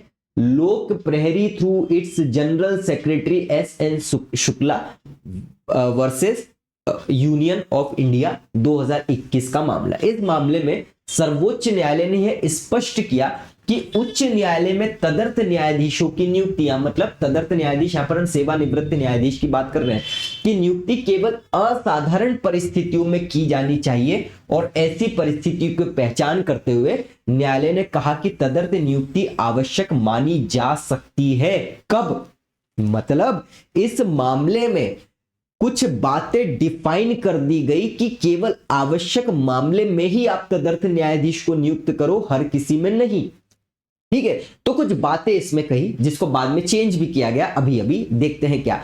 तो क्या डिफाइन किया गया इसमें कि यदि किसी उच्च न्यायालय में रिक्तियां, वैकेंसी उसकी स्वीकृत क्षमता के 20% से अधिक हो, है ना, वैकेंसी हो कितनी, 20% से। अगर यहां पर मध्य प्रदेश में 53 है स्वीकृत क्षमता, है ना, 20% से ज्यादा रिक्तियां हो गई है तो नियुक्त किया जा सकता है। कुल किसी विशिष्ट श्रेणी के मामले 5 वर्ष से अधिक समय से लंबित हो, कोई बहुत ही ज्यादा इंपॉर्टेंट मामले 5 वर्ष से लंबित हो तो किया जा सकता है। या कुल मामलों का 10% से अधिक 5 वर्ष से अधिक लंबित हो, है ना, टोटल मामले में 10% है उससे लंबित 5 साल तक। या मामलों की निपटान दर नए मामले में दायर किए जाने की दर से कम हो, मतलब मामले निपटा तो नहीं पा रहे हैं और आए जा रहे हैं, तो ऐसी सभी कंडीशंस में हम क्या कर सकते हैं, सेवानिवृत्त न्यायाधीश को एडहोक न्यायाधीश के रूप में नियुक्त कर सकते हैं। तो याद रखिएगा, एडहोक मतलब उस रूप में कार्य करने वाला व्यक्ति। ठीक, अब नियुक्ति शर्तों में ये हालिया संशोधन किया गया। इस बात में तो यहां पर बोल दिया गया कि बहुत ही आवश्यक मामले में ही नियुक्त करो और कुछ शर्तें बता दी। लेकिन अभी क्या किया गया, इस नियुक्ति की शर्तों में संशोधन किए गए किसी सेवानिवृत्त न्यायाधीश को तदर्थ न्यायाधीश के रूप में नियुक्त करने के लिए। जो 20% से अधिक होने पर स्वीकृत संख्या वाला था उसको स्थगित कर दिया गया। अब उच्च न्यायालय के मुख्य न्यायाधीश सेवानिवृत्त न्यायाधीशों की तदर्थ न्यायाधीश के रूप की सिफारिश कर सकते हैं। हालांकि तदर्थ न्यायाधीश केवल आपराधिक अपीलों की सुनवाई कर सकते हैं, ना कि मौजूदा न्यायाधीश की अध्यक्षता कोई सेंटेंस छूटा। हालांकि तदर्थ न्यायाधीश केवल आपराधिक अपीलों की सुनवाई कर सकते हैं और उन्हें मौजूदा न्यायाधीश की अध्यक्षता वाली पीठ के हिस्से के रूप में ऐसा करना होगा। पूर्व में तदर्थ न्यायाधीश किसी भी प्रकार की अपील की सुनवाई कर सकते थे और मामले से निपटने के लिए अलग अलग बेंच या पीठ का हिस्सा हो सकते थे। जैसे आपने देखा होगा हर हाई कोर्ट में अलग अलग बेंच होती है, अलग अलग पीठ होती है, वहां पर अलग अलग केसेस जाते हैं, है ना। उस बेंच का कोई एक मेन होता है, फिर उसमें और 3-4 न्यायाधीश रहते हैं, किसी में 2-3 रहते हैं, इस प्रकार से रहते हैं। ठीक है, तो पहले क्या होता था, पहले ये किसी भी मामले को सुन सकता था, किसी का भी हिस्सा हो सकता था। अब ऐसा बोल दिया गया कि अपील किस प्रकार की सुन सकता है, आपराधिक मामले ही। क्योंकि आपराधिक मामले क्यों, क्योंकि आपराधिक मामले बहुत ज्यादा बढ़ रहे हैं, तो ऐसा बोल दिया है, ये संशोधन कर दिया कि केवल आपराधिक अपील को ही ये सुन सकता है। और अगर ये बेंच आपराधिक मामले से रिलेटेड है तो इसी का हिस्सा हो सकता है, ना कि अन्य कोई सिविल केस की बेंच का हिस्सा हो सकता है ना। तदर्थ न्यायाधीशों की संख्या किसी उच्च न्यायालय की स्वीकृत न्यायिक क्षमता के 10% से अधिक नहीं हो सकती। ये भी हालिया संशोधन किया गया है, अर्थात प्रत्येक उच्च न्यायालय में केवल 2 से 5 तदर्थ न्यायाधीश ही नियुक्त किए जा सकते हैं। तो ये 2 से 5 याद रखने की तो आवश्यकता नहीं है, ये 10% बहुत महत्वपूर्ण है। क्लियर बात, क्या हुआ, कैसे चेंजेस आए, वो सभी हमने देखा। क्यों ये संशोधन किया गया, तो देखिए अभी 25 जनवरी 2025 तक के जो डेटा है और ये नेशनल जुडिशियल डेटा ग्रिड के अनुसार बताया गया है। इसमें बोल रहा है कि देश के सभी उच्च मामलों में अभी तक 62 लाख मामले लंबित है। इनमें से 18 लाख मामले आपराधिक है और 44 लाख से अधिक मामले दीवानी है, मतलब सिविल वाले, मतलब जमीन ये वो वाले। लंबित मामलों की इस निरंतर बढ़ती संख्या से प्रभावित होकर सर्वोच्च न्यायालय ने लोक प्रहरी मामले में तदर्थ न्यायाधीशों की नियुक्ति के लिए निर्धारित शर्तों को स्थगित करने का निर्णय लिया। तो 224A का संबंध आप समझ गए होंगे कि 224 में सेवानिवृत्त न्यायाधीश को नियुक्त कर सकता है संबंधित उच्च न्यायालय का मुख्य न्यायाधीश राष्ट्रपति की पूर्व सहमति से।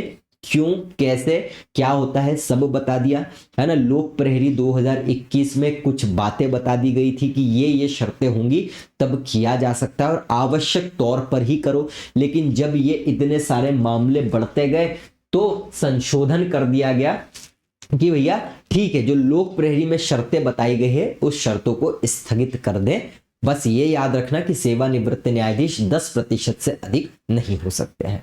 बात करते हैं अनुच्छेद 225 विद्यमान हाईकोर्ट की अधिकारिता, है ना, ज्यूरिसडिक्शन ऑफ एग्जिस्टिंग हाईकोर्ट, कि एक हाईकोर्ट है मान लो एमपी का, उसका ज्यूरिसडिक्शन, उसका क्षेत्राधिकार कितना होगा। बस इतनी सी बात है, बहुत सिंपल है। तो संविधान लागू होने से पहले किसी विद्यमान उच्च न्यायालय को जो अधिकारिता, शक्तियां, प्राधिकार प्राप्त थी, वे अधिकार संविधान लागू होने के बाद भी बने रहेंगे, लेकिन वह सब इस संविधान के उपबंध, संसद द्वारा बनाए गए कानून, राज्य विधानमंडल द्वारा बनाए गए कानून के अधीन रहेगा। यानी संसद या राज्य विधानमंडल कानून बनाकर हाईकोर्ट की अधिकारिता में परिवर्तन कर सकती है। जैसे मान लीजिए कलकत्ता उच्च न्यायालय 1862 में बना, ठीक है, बंबई मद्रास भी 1862 में, मतलब स्वतंत्रता से पहले, यहां पर संविधान लागू होने से बहुत साल पहले लागू हुआ है। तो यह बोला गया है कि कलकत्ता उच्च न्यायालय जो है संविधान लागू होने से पहले कोई उच्च न्यायालय था, बना था, तो उसकी जो अधिकारिता है, ज्यूरिसडिक्शन है, जो पहले थी उसी प्रकार से बनी रह सकती है। जो शक्तियां थी, जो पावर्स थी, जो अधिकार थे, वो सब बने रह सकते। लेकिन अगर संसद चाहे या राज्य विधानमंडल चाहे तो उसकी अधिकारिता को क्या कर सकती है, परिवर्तन कर सकती है, कानून बनाकर आवश्यकता के अनुसार। बस इतनी सी बात है यहां पर, और कुछ भी नहीं है, ठीक है। बहुत महत्वपूर्ण है, कौन कर सकती है, परिवर्तन कर सकती है संसद या राज्य विधानमंडल भी। उच्च न्यायालय के मुख्य न्यायाधीश को यह अधिकार होगा कि वह न्यायालय की प्रथा और प्रक्रिया तथा न्यायाधीशों की एकल पीठ, खंडपीठ में बैठने से संबंधित नियम बना सके। ये नियम भी संविधान और विधायिका द्वारा बनाए गए कानून के तहत होना चाहिए। सिंगल पीठ और एकल पीठ, यहाँ पर खंडपीठ बोला है तो मतलब क्या है, जैसे मध्य प्रदेश की मेन जो हाई कोर्ट है जबलपुर में है, इसकी खंडपीठ इंदौर और ग्वालियर में है। तो ये खंडपीठ कैसे बने, क्या इसमें प्रक्रियाएं रहे, कोई सिंगल बेंच बननी है, डबल बेंच बननी है, इन सभी से संबंधित नियम संबंधित उच्च न्यायालय का मुख्य न्यायाधीश बना सकता है। लेकिन वो किसके अंतर्गत होना चाहिए, जो भी नियम विधानमंडल या संसद द्वारा बनाए गए हो उसी के अंतर्गत होना चाहिए। बहुत महत्वपूर्ण बात यहाँ पर है, ठीक है। ये छोटी छोटी सी बात है जिनको आपको अवश्य ध्यान रखना है। कुछ रिट निकालने की हाईकोर्ट की शक्ति महत्वपूर्ण है। क्या क्या महत्वपूर्ण बात है इसमें, तो हम देख लेते हैं। इसमें एक बहुत गहरी बात छुपी हुई है जो कि मैं आपको भी जल्द ही बताऊंगा। देखो, अनुच्छेद 226 के तहत उच्च न्यायालय को मौलिक अधिकार और अन्य कानूनी अधिकार की रक्षा के लिए आदेश, निर्देश, रिट निकालने की शक्ति होती है। सीधा प्रश्न पूछा जा सकता है 226। तो ये प्रश्न में, ये टॉपिक में आपको मतलब कोरिलेशन से अलग भी करवाऊंगा, बार बार बता रहा हूं। अब देखिए, रिट का मतलब क्या है, सीधा सा सीधा रिट का मतलब यहां पर समझो कि सर्वोच्च न्यायालय या उच्च, क्योंकि सर्वोच्च न्यायालय को भी अधिकार है, उच्च न्यायालय को भी अधिकार है। अभी हम उच्च न्यायालय की बात करते हैं, तो उच्च न्यायालय द्वारा निकाला गया कोई निर्देश या आदेश रिट कहलाता है। संबंधित मामलों में 5 प्रकार की ही रिट होती है, बहुत महत्वपूर्ण है। पहले तो यही आ सकता है कि कौन से आर्टिकल में, दूसरी बात ये आ सकती है कि कौन कौन सी रिट होती है, कौन सी नहीं होती है। एक आ सकता है कि इस रिट का क्या मतलब है, ये क्यों निकाली जाती है। तो इसमें बहुत सारी बातें हैं। अब देखो, सर्वोच्च न्यायालय भी रिट निकाल सकता है और हाई कोर्ट भी रिट निकाल सकता है। स्वाभाविक रूप से बात करें तो सर्वोच्च न्यायालय भारत का सबसे बड़ा न्यायालय है, इससे बड़ा कुछ भी नहीं है।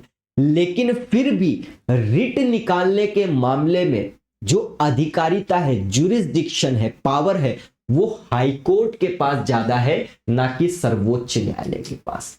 कारण यह है कि सर्वोच्च न्यायालय अनुच्छेद 32 के तहत केवल और केवल मौलिक अधिकार के उल्लंघन के संबंध में रिट जारी कर सकता है। लेकिन हाई कोर्ट के पास अधिकार है कि वो मौलिक अधिकार तो ठीक है, वो उसके लिए तो निकालेगा ही निकालेगा, लेकिन अन्य कानूनी अधिकारों के लिए भी ये क्या कर सकता है, रिट निकाल सकता है। इसलिए रिट निकालने के संबंध में हाईकोर्ट की अधिकारिता सर्वोच्च न्यायालय की अधिकारिता से कई अधिक है। बहुत महत्वपूर्ण बात है। उच्च न्यायालय क्या कर सकता है? सरकार को आदेश दे सकता है, सरकारी अधिकारी को आदेश दे सकता है, किसी व्यक्ति या संस्था को जो उसके क्षेत्राधिकार में आते हैं सभी को आदेश दे सकता है इस रिट के निकालने के माध्यम से। और इनका मतलब अभी अपन समझते हैं जल्द ही। 5 प्रकार की रिट होती है। एक होती है बंदी प्रत्यक्षीकरण जिसको हैबियस कॉर्पस बोलते हैं। एक होता है परमादेश जिसे हम मेंडेमस बोलते हैं। एक है प्रतिषेध प्रोहिबिशन। एक है उत्प्रेषण जिसको हम सेचुररी बोलते हैं। और एक है अधिकार प्रच्छा क्यो वारंटो, है ना। अब बंदी प्रत्यक्षीकरण या हैबियस कॉर्पस अवैध गिरफ्तारी से मुक्ति की बात कर रही है। परमादेश अधिकारी को कर्तव्य निभाने का आदेश देता है। प्रतिषेध निचली अदालत को गलत कार्य करने से रोकता है। उत्प्रेषण गलत आदेश को रद्द करने से रोकता है। अधिकार प्रच्छा पद पर अवैध कब्जे की जांच की बात करता है। तो पूछा जा सकता है किस मामले में कौन सी रिट निकाली जा सकती है।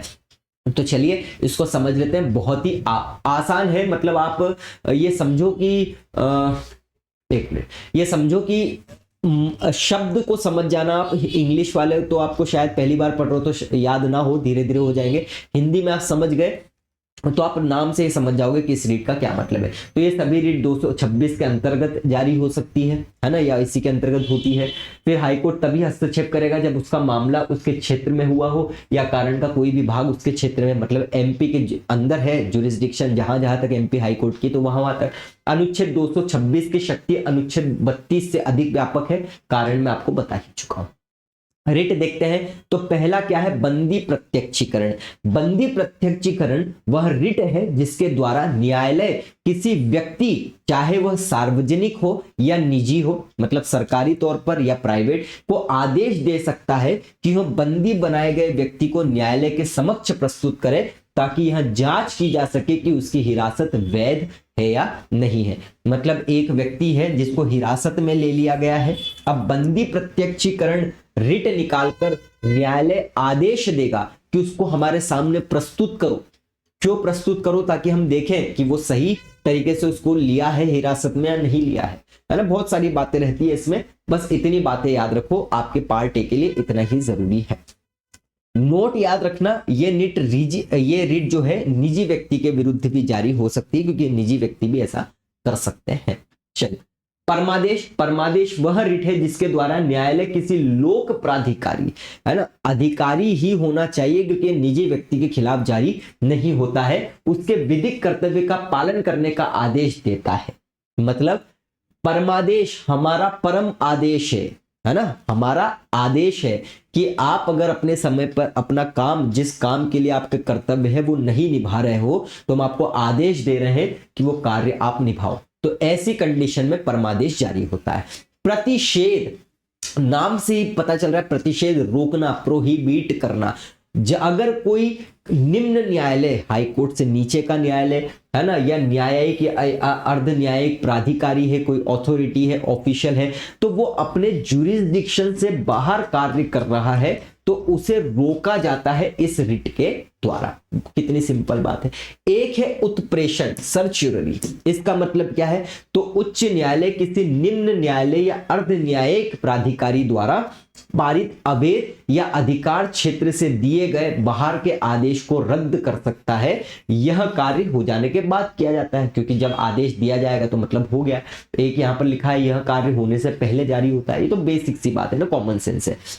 उत्प्रेषण में समझ गए कि अधिकार क्षेत्र से बाहर अगर आपने क्या आदेश जारी कर दिया है तो उसको उत्प्रेषण कर दिया जाता है ना। बात करते हैं, अच्छा ये इसमें अपने पास बुला भी सकता है, ऐसे मामले ये भी बात होती है। अधिकार प्रच्छा, एक व्यक्ति है जिसको उसके पद से हटा दिया गया है किसी भी कारण से और वो पद पर जमा हुआ है, तो अधिकार प्रच्छा जारी होता है, क्यो वारंटो जारी होता है कि आप अपना औचित्य बताओ अपने पद पर रहने का, कि आप किस कारण से उस पद पर रह रहे हो, हटा दिया है तब भी। बस इतनी सी बात है। ये 5 प्रकार की रिट जारी की जाती है। अनुच्छेद 227 की बात करते हैं, सभी न्यायालय के अधीक्षण की उच्च न्यायालय की शक्ति। तो अगर एमपी का हाई कोर्ट है ना, तो एमपी का सबसे बड़ा हाई कोर्ट हो गया। अब इसके अंतर्गत कई सारे अधीनस्थ न्यायालय होंगे, तो ये बोल दिया गया है कि अपने जुरिस्डिक्शन के अंतर्गत उस उच्च न्यायालय को सभी जो न्यायालय है उस पर अधीक्षण सुपरिंटेंडेंस का अधिकार होगा। मतलब उन सभी पर सुपरविजन पर्यवेक्षण कौन रखेगा? उस राज्य का हाईकोर्ट। तो अनुच्छेद 227 के अंतर्गत उच्च न्यायालय को अपने क्षेत्राधिकार में आने वाले सभी अधीनस्थ न्यायालय, ट्राइब्यूनल्स और जितने भी तरह के न्यायिक अथॉरिटीज है उन सभी पर शक्ति प्राप्त होती है ताकि वे अपने अधिकार क्षेत्र में रहकर काम करें। लेकिन एक बात याद रखना, यह शक्ति सशस्त्र बल से संबंधित न्यायाधिकरण पर लागू नहीं होता है। इन सभी के मामले अलग चलते हैं। मौलिक अधिकार जब पढ़ेंगे तब आपको समझ में आएगा। बस ये एक एक्सेप्शंस के तौर पर आपको बातें याद रखनी। क्लियर? चलिए बढ़ते आगे। अनुच्छेद 228 बोलता है कुछ मामलों में हाईकोर्ट का अंतरण। बहुत महत्वपूर्ण बात है।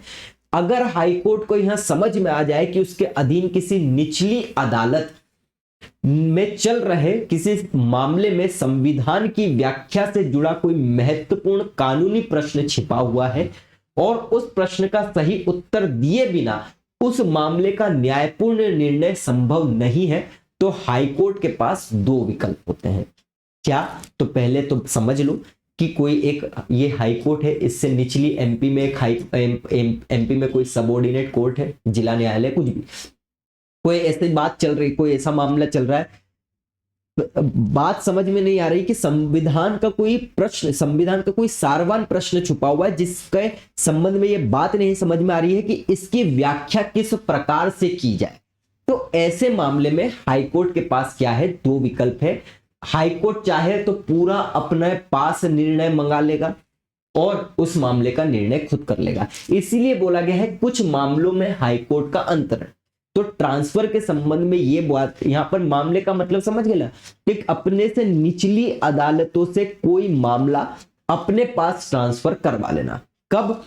संविधान की व्याख्या का प्रश्न कोई अंतर्वलित है, छुपा हुआ है, कोई भी मामला है संविधान की व्याख्या ही नहीं कर पा रहे, कोई ऐसा तथ्य छुपा हुआ है उसमें कि इसको व्याख्या किस प्रकार से किया जाए, इसको निर्णय किस प्रकार से दिया जाए। क्योंकि आपने देखा होगा कि अलग अलग समय पर निर्णय देकर बदल भी दिए जाते हैं।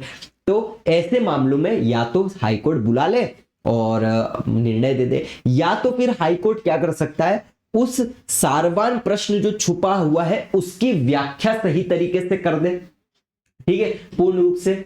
और फिर क्या बोल रहे हैं, निचली अदालत पे है कि अब तुम इसी उत्तर के अनुसार इस मामले का फैसला करो। इसके बाद निचली अदालत बताए गए कानूनी उत्तर को मानने के लिए बाध्य होती है और उसके अनुसार आगे का काम करती है।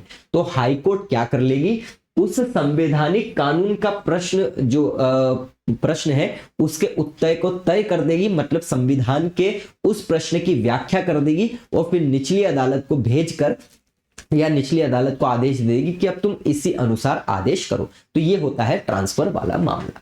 229 उच्च न्यायालय के अधिकारी, सेवक तथा व्यय। तो अब उच्च न्यायालय में न्यायाधीश तो रहेंगे ही, लेकिन उसमें सेवक भी रहते हैं, है ना, अलग अलग अधिकारी रहते हैं, रजिस्ट्रार जनरल होते हैं, ग्रुप डी के लोग रहते हैं, सब रहते हैं, तथा व्यय, है ना। ये सभी कैसे होंगे, अधिकारी किस प्रकार से होंगे, सर्वेंट्स किस प्रकार से होंगे, इन सभी का एक्सपेंडिचर किस प्रकार से होता है हाईकोर्ट का, वो सब देखना है। तो उच्च न्यायालय के अधिकारी हो गए, सेवक हो गए, इनकी नियुक्ति कौन करेगा, तो उच्च न्यायालय के मुख्य न्यायाधीश के पास ये अधिकार है कि वो कर सकता है। मुख्य न्यायमूर्ति चाहे तो स्वयं नियुक्ति कर सकता है या किसी अन्य न्यायाधीश या अधिकारी को कार्य करने के लिए बोल सकता है कि आप ऐसा काम कर सकते हैं। लेकिन यदि किसी व्यक्ति को जो पहले किसी न्यायालय से जुड़ा हुआ नहीं है तो उच्च न्यायालय के किसी पद पर नियुक्त किया जाना है, तो ऐसी स्थिति में, अब ये स्थिति समझो, आपको समझना बहुत आवश्यक है। मान लो कि एक व्यक्ति है जो अधिवक्ता रहा है या न्यायिक पद पर, भले ही छोटे पद पर रहा है, उनकी नियुक्ति करना है, तो वो तो न्यायिक पद है तो कोई दिक्कत नहीं है, चीफ जस्टिस कर देगा या तो किसी अन्य न्यायाधीश को, कर्मचारी अधिकारी को बोल देगा कि आप नियुक्ति कर सकते हो, भर्ती और ये सभी चीजें अपने अनुसार कर लो। लेकिन एक ऐसा व्यक्ति है जिसका न्यायिक पद से कोई लेना ही देना नहीं है ना, किसी न्यायालय से नहीं जुड़ा है।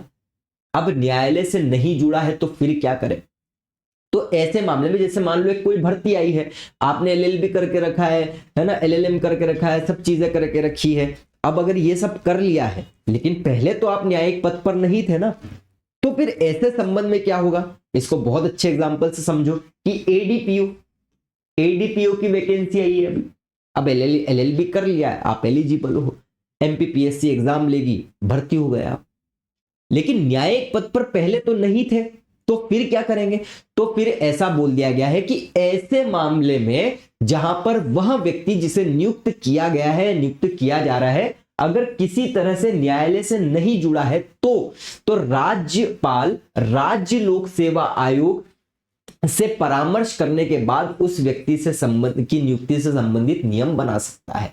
तो अगर नहीं जुड़ा है तो राज्यपाल राज्य लोक सेवा आयोग से परामर्श करेगा, क्योंकि नियुक्ति यही करता है। इसके बाद राज्य के विधानमंडल द्वारा बनाई गई विधि के अधीन रहते हुए मुख्य न्यायमूर्ति या उनके द्वारा अधिकृत व्यक्ति को अधिकार दिया गया है कि वह उच्च न्यायालय के अधिकारी, सेवक और जो भी है उनकी सेवा शर्तें, नियम सभी क्या कर सकता है? तय कर सकता है। बस इतनी सी बात यहां पर है, सिंपल। अब लेकिन यह महत्वपूर्ण सीमा क्या है? जहां नियम वेतन, भत्ते, छुट्टी, पेंशन से संबंधित है, तो ऐसे नियमों के लिए राज्यपाल का अनुमोदन क्या होगा? आवश्यक होगा। महत्वपूर्ण बात है, अत्यंत महत्वपूर्ण। और एक बात याद रखना, यह प्रश्न कई बार आ चुका है कि उच्चतम न्यायालय के, उच्च न्यायालय के जो अधिकारी है, सेवक है, इन सभी के वेतन, भत्ते, पेंशन, सब कुछ है ना, उच्च न्यायालय के प्रशासनिक खर्च क्या होंगे? संचित निधि पर भारित होंगे। ये बहुत महत्वपूर्ण बात है ना। किस पर निधि भारित होंगे? संचित निधि पर। ध्यान रखिएगा, बहुत बार प्रश्न ये आ चुका है। ठीक, अब ये एक चीज यहां पर और क्या है कि ये देखना, उच्च न्यायालय के अधिकारियों और सेवक जो होंगे, इन सभी के वेतन भत्ते राज्य की संचित निधि, ध्यान रखिएगा, है ना, किस पर? राज्य की संचित निधि पर भारी होंगे। अधिकारी और सेवक की बात कर रहा हूं। हाईकोर्ट की अधिकारिता का संघ राज्य क्षेत्र पर विस्तार, बहुत बार ये प्रश्न आ चुका है, अभी भी लेटेस्ट आया था, तो ध्यान रखना, इसको देखते हुए चलते हैं। अनुच्छेद 230 के अनुसार संघ राज्य क्षेत्र के संबंध में किसी उच्च न्यायालय की अधिकारिता किस सीमा तक होगी, इसका निर्धारण करने की शक्ति केवल किसके पास है? संसद के पास है। मतलब समझो कि मान लो कि अनुच्छेद 230 में जो संघ राज्य क्षेत्र है, यूनियन टेरिटरी है, उसके संबंध में कोई भी उच्च न्यायालय है, कैसी अधिकारिता होगी? कौन डिसाइड करेगा? संसद ही निर्धारित करेगी।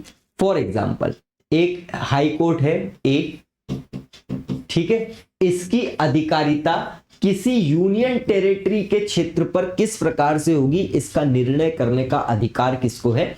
संसद को है। अब संसद या तो विधि बनाकर तय कर सकती है कि किसी विशेष संघ राज्य क्षेत्र पर किसी उच्च न्यायालय की अधिकारिता को लागू कर दें, या फिर उससे समाप्त कर दिया जाए। फॉर एग्जाम्पल, एक हाई कोर्ट है ए, है ना, इसकी अधिकारिता किसी यूनियन टेरिटरी पर भी है, मतलब इसके जो भी मामले हैं इस हाई कोर्ट में आएंगे, तो ये अधिकारिता दे भी सकता है संसद, या तो ये अधिकारिता समाप्त भी कर सकती है। कौन कर सकता है? दोनों, दे भी सकती है, समाप्त भी कर सकती है, संसद ही कर सकती है। जब किसी राज्य का उच्च न्यायालय किसी संघ राज्य क्षेत्र के मामले में अधिकारिता का प्रयोग करता है, तो इसका यह अर्थ बिल्कुल नहीं होगा कि उस राज्य का विधानमंडल उस अधिकारिता को बढ़ाने, सीमित करने या समाप्त करने के लिए किसी भी प्रकार से सक्षम हो जाता है। अर्थात संघ राज्य क्षेत्र के मामले में राज्य विधानमंडल का कोई अधिकार नहीं होगा। मतलब ये जो हाई कोर्ट है, जब अगर वो किसी यूनियन टेरिटरी को क्या कर रहा है, अपने अधिकारिता में लिया है या समाप्त किया है, तो विधानमंडल के पास फिर भी उसको कम करने, ज्यादा करने का अधिकार नहीं है, सब कुछ संसद ही करेगी, है ना। इसके अतिरिक्त ऐसे संघ राज्य क्षेत्र में स्थित अधीनस्थ न्यायालय के संबंध में नियम, प्रारूप, है ना, सारणियां जो भी बनाना है, टाइम टेबल, सब चीजें बनाने के विषय में अनुच्छेद 227 में जहां भी राज्यपाल का उल्लेख किया गया है, उसका अर्थ राष्ट्रपति से लगाया जाएगा, क्योंकि संघ राज्य क्षेत्र के प्रशासनिक ढांचे में राज्यपाल की भूमिका नहीं होती है। अब जहां पर हम यूनियन टेरिटरी की बात कर रहे हैं, तो यूनियन टेरिटरी के मामले में राष्ट्रपति को अधिकार मिल जाएगा, ना कि राज्यपाल। बस इतनी सी सिंपल बात है।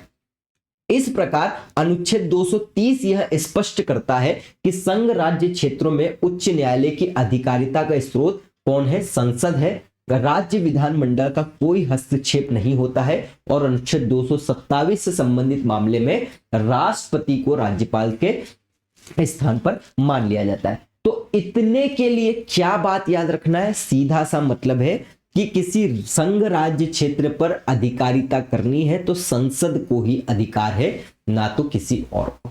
इतना सी बात है एक लाइन की। चलिए आगे बढ़ते हैं। 231, दो या दो से अधिक राज्यों के लिए एक ही उच्च न्यायालय की स्थापना। तो इस प्रावधान का सीधा अर्थ क्या है कि संसद को यह विशेष शक्ति दी गई है कि वह कानून बनाकर दो या अधिक राज्यों के लिए, है ना, एक ये राज्य, या तो दो या अधिक राज्यों के लिए, तीन भी हो सकते हैं, या दो या अधिक राज्य और किसी संघ राज्य क्षेत्र, है ना, इस शर्त के अनुसार भी एक कोई भी साझा उच्च न्यायालय, कोई हाई कोर्ट क्या कर दे, नियुक्त कर सकती है या फिर स्थापित कर सकती है। इसका मतलब यह है कि हर राज्य या संघ राज्य क्षेत्र के लिए अलग अलग हाई कोर्ट होना जरूरी नहीं है। संसद चाहे तो एक ही हाई कोर्ट को कई राज्यों और संघ राज्य क्षेत्रों में मिलाकर करके अनुमति दे सकती है, जैसा अभी वर्तमान में बहुत सारी चीजें है भी सही। तो आपको अवश्य तौर पर यह ध्यान रखना है, ये होता है 231 में। और इस प्रकार से सभी संवैधानिक प्रावधान हमारे क्या होते हैं, खत्म होते हैं हाई कोर्ट से रिलेटेड। जो जो बातें मैंने आपको स्पष्ट तौर पर सीधे सीधे बताई है वो आपको ध्यान रखना आवश्यक है। अब किस अनुच्छेद में क्या क्या दिया है वो अलग से अपन कोरिलेशंस में देखेंगे। बढ़िया तरीके से घोट लो, आसानी से समझाया है, कोई दिक्कत इसमें आपको नहीं आनी चाहिए। कुछ संशोधन देख लेते हैं अपन जो कि उच्च न्यायालय से संबंधित है, बहुत आसान है, अपन ये पहले भी देख लिए हैं। जैसे 7वें संविधान संशोधन, 7वें संविधान संशोधन से क्या हुआ, दो बातें यहां पर करी गई। एक तो राज्यों का पुनर्गठन करना था, है ना, तो हाईकोर्ट के संदर्भ में संशोधन क्यों महत्वपूर्ण है, इसके द्वारा एक से अधिक राज्यों के लिए एक साझा उच्च न्यायालय का प्रावधान कर दिया गया, बहुत महत्वपूर्ण है। जैसे 231 देख रहे हैं ना अपन, 231 में एक हाई कोर्ट या एक राज्य या दो से अधिक राज्य या दो से अधिक राज्य और एक संघ शासित प्रदेश, इस प्रकार से अगर एक साझा उच्च न्यायालय की स्थापना करना है तो 7वें संविधान संशोधन के द्वारा किया गया। पहली चीज बहुत महत्वपूर्ण, सीधा प्रश्न आएगा, उच्च न्यायालय में अतिरिक्त एवं कार्यकारी न्यायाधीश की नियुक्ति का प्रावधान भी 7वें संविधान संशोधन से जोड़ा गया, बहुत महत्वपूर्ण है, ध्यान रखिएगा। 15वां संविधान संशोधन, तो 60 वर्ष से आयु 62 वर्ष कर दी गई, पता ही है अपने को। 42वां संविधान संशोधन तो थोड़ा सा महत्वपूर्ण है, इसमें न्यायिक समीक्षा की जो शक्ति है इसको क्या कर दिया गया, सीमित किया गया। हमेशा बोले कि 226 की शक्ति को सीमित करने का प्रयास किया गया। इसमें यह प्रावधान किया गया कि हाईकोर्ट कब रिट जारी करेगा, जब संबंधित व्यक्ति के पास कोई वैकल्पिक उपाय उपलब्ध ना हो। इस संशोधन से यह भी प्रयास किया गया कि हाईकोर्ट की शक्तियां सुप्रीम कोर्ट के अधीन रहे। हालांकि सीधी सी बात है कि हाईकोर्ट की जो न्यायिक शक्ति है रिट के मामले में वो शुरुआत से ही अधिक रही है और अभी भी है ही सही। तो बस इतनी बात याद रख लो 42वें संविधान संशोधन में कि जो 226 की शक्ति है उसको सीमित करने का प्रयास किया गया रेट के संबंध में 226 में, है ना। और क्या बोल दिया गया, संबंधित व्यक्ति के पास अगर कोई भी वैकल्पिक उपाय उपलब्ध नहीं है तो वो क्या कर सकता है, रिट के संबंध में हाईकोर्ट जा सकता है। बस सीधी सी बात। 43वें संविधान संशोधन के द्वारा यही जो सीमित शक्ति है इसको थोड़ा सा क्या कर दिया गया, मजबूत कर दिया गया। क्या बोला है, तो जो रिट शक्तियां हैं उसको पुनः बहाल किया गया। इसका अर्थ क्या है कि हाईकोर्ट अब केवल वैकल्पिक उपाय न होने की स्थिति में बल्कि न्याय के हित में भी रिट जारी कर सकता है। यह संशोधन हाईकोर्ट की स्वतंत्रता और संवैधानिक भूमिका को पुनः क्या करता है, स्थापित करता है। तो 42वें और 43 में दो बात याद रखो आप। 42 में हाईकोर्ट की जो रिट जारी करने की शक्ति है ना, या न्यायिक समीक्षा है, उसको क्या कर दिया गया, कम करने की कोशिश की गई। 43 में उसको बढ़ा दिया गया, जैसा था वैसा। बाकी कुछ भी याद मत रखो इसमें, है ना। चल ये खत्म होता है। अच्छा, एक और है 54वां संविधान संशोधन, तो इसमें कुछ नहीं किया गया, हाई कोर्ट के जजों के वेतन में वृद्धि की गई थी, बहुत महत्वपूर्ण नहीं है, ये भी आप ध्यान रखना। इनके वर्ष बहुत अच्छे इंपॉर्टेंट है, ये 7वां 15वां तो याद रखना ही रखना है, और 54वां भी याद रखो, 42 43 नहीं भी याद रखोगे तो कोई दिक्कत नहीं है, कोई समस्या नहीं आने वाली है। चलिए, अब उच्च न्यायालय के क्षेत्राधिकार और पीठ। अब देखो समझो, 1 मिनट में यहां पर ब्रेक ले रहा हूं आपको कुछ बताने के लिए। देखिए, एक होता है भैया एमपीपीएससी प्री, वहां पर पॉलिटी पूरा है, ठीक है। फॉरेस्ट सर्विस का एग्जाम दे रहे हो, पॉलिटी पूरा पढ़ना है। किसी भी स्टेट की एग्जाम दे रहे हो, पॉलिटी पूरा सिलेबस में आता है। मेंस दे रहे हो, पूरा सिलेबस में आता है, ठीक है। एसएससी दे रहे हो, कोई भी नेशनल लेवल की एग्जाम दे रहे हो, पॉलिटी पूरा आता है, हाईकोर्ट सिलेबस में रहता है। तो इसीलिए मैं इतना डिटेल में आपको पढ़ा रहा हूं कि कोई भी बुक, कोई भी नोट्स, कोई भी लेक्चर, कोई भी कोर्स आपको देखने की आवश्यकता ना पड़े। यहीं से समझो, यहीं से शॉर्ट नोट्स बनाओ, यहीं से सब कुछ बनाओ। अब कोई बहुत ही उड़ता तीर जो आयोग को भी नहीं पता और वो पूछे तो वो तो कोई कुछ नहीं कर सकता भगवान के अलावा, है ना, और उस पर अपना कोई अधिकार भी नहीं है। तो इन सभी के लिए आपको पॉलिटी तो पढ़ना पड़ेगा अच्छा, और हर टॉपिक मजबूत पढ़ना पड़ेगा, है ना। आधा अधूरा पढ़ के जाने से तो पूरे नंबर कभी आने वाले हैं नहीं। अब हम बात करें तो एडीपीओ अगर आप किसी भी एग्जाम की दे रहे हो तो आप संविधान तो डिटेल में अलग से पढ़ ही लोगे। लो, आपको तो बहुत अच्छे से रटा हुआ होगा संविधान। अब मैं तो आपके सामने हाई कोर्ट को समझाने में कुछ भी नहीं हूं, है ना। कोई एडीपीओ की तैयारी कर रहा है, एडी अच्छे से कर रहा हूं, अभी शुरुआत करी उसकी बात नहीं कर रहा हूं। जिसने लॉ पढ़ा है, कोई एडीपीओ मेंस लिखा हुआ है, इंटरव्यू तक पहुंचा है, बन नहीं पाया, बहुत जल्दी बन जाओगे।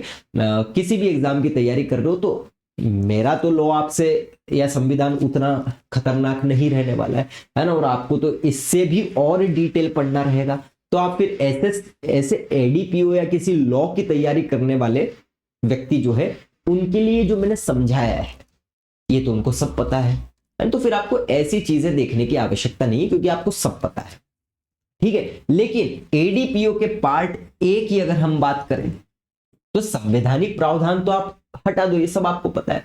ये ऐसे जो फैक्ट्स है ना, जो मध्य प्रदेश हाईकोर्ट के संबंध में मैं आपको हिस्ट्री पढ़ाऊंगा, प्लस जो एमपी हाईकोर्ट के चीफ जस्टिस है उनसे रिलेटेड सभी बातें बताऊंगा। वो सब चीजें आपको पार्ट ए के लिए, कोई भी एग्जाम की तैयारी कर रहे हो, है ना, ये सभी के लिए, plus part A assistant professor, engineering service, mining services, जो भी एमपीपीएससी एग्जाम ले उन सभी में देखना आवश्यक है ही सही। इसीलिए कोई भी एग्जाम हो आपको ये पढ़ना पढ़ेगा। एक्सेप्शंस मैंने आपको बता दिए है। आपको हो सकता है लगे कि बहुत डिटेल पढ़ा दिया, तो देखो किताबों में भी दिया है, खुद से पढ़ना पड़ेगा, खुद से समझना पड़ेगा क्या आ सकता है क्या नहीं, वो डबल मेहनत आपकी हो जाएगी। दूसरी बात यहाँ पर क्या हो जाएगी कि थोड़ा थोड़ा पढ़ के जाओगे तो थोड़े ही नंबर, 1-2 नंबर आप अगर पूछ लिया बहुत सिंपल तो सब करके जा रहे हैं ना सही। कठिन प्रश्न सॉल्व कब करोगे, कॉन्सेप्ट जमेगा कब, फैक्ट्स याद कब करोगे, जब याद करने वाली चीजों को कोरिलेशन से घोट लोगे, समझने वाली चीजों को समझ लोगे। तो मेरा मेन मकसद यही रहता है कि जो भी पढ़ाऊं बहुत अच्छे से पढ़ाऊं, पूरे फैक्ट्स, पूरे कोरिलेशंस रटवा दूं, जहां कॉन्सेप्ट समझने की बात है उसको समझा दूं, सब कुछ बहुत अच्छे से करवाने की कोशिश कर दूं। इसलिए हमारे नोट्स में से कठिन प्रश्न भी आ जाते हैं और आसान तो फिर सबसे बन ही जाते हैं, बस आसान वाले से सिलेक्शन नहीं होता है। तो लेक्चर देखना है, शॉर्ट नोट्स कंप्लीट कर बनाना है, रिवीजन करना है, कुछ छोड़ना नहीं है, ये बात ध्यान रखिएगा। चलिए बात कर, थोड़ा सा 10-15 मिनट और लगेंगे इस लेक्चर में, है ना। बड़ा है, अब मैं इसको अलग से एक और लेक्चर तो लेके कंप्लीट नहीं करवाऊंगा, तो 10-15 मिनट की बात है। उच्च न्यायालय के क्षेत्राधिकार और पीठ, अभी अपन 231 पढ़े थे, है ना, कि विस्तार किया, वो साझा उच्च न्यायालय बनाए जा सकते हैं। फिर अपन ने एक ये देखा था, विस्तार की भी बात देखी थी। तो देखिए बंबई उच्च न्यायालय की बात करें हम, ठीक है, तो इसका दादरा और नागर हवेली और दमन और दीव, इस पर क्या है, क्षेत्राधिकार है। ये प्रश्न सीधा सीधा आपसे पूछा जा सकता है कि दादरा और नागर हवेली और दमन दीव, इसलिए जहां जहां स्टार लगे हैं इसका मतलब केंद्र शासित प्रदेश, आप ध्यान रखिएगा, सीधा प्रश्न आ सकता है। तो दादरा और नागर हवेली, दमन और दीव का क्षेत्राधिकार किस उच्च न्यायालय के पास है, बंबई, सीधा प्रश्न आएगा। अंडमान और निकोबार द्वीप समूह केंद्र शासित प्रदेश का क्षेत्राधिकार किस उच्च न्यायालय के पास है, कलकत्ता के पास है। पुडुचेरी का किस पर है, तो भैया मद्रास पर है। ठीक है, लक्षद्वीप की अगर हम बात करें तो किसके पास है, केरल के पास है।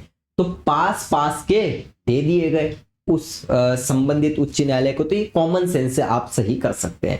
फिर आप ये भी देख रहे होंगे कि बहुत सारे कुछ उच्च न्यायालय ऐसे हैं जिनके पास 2 राज्यों के लिए है, जैसे महाराष्ट्र, गोवा, है ना, बंबई के पास ही है।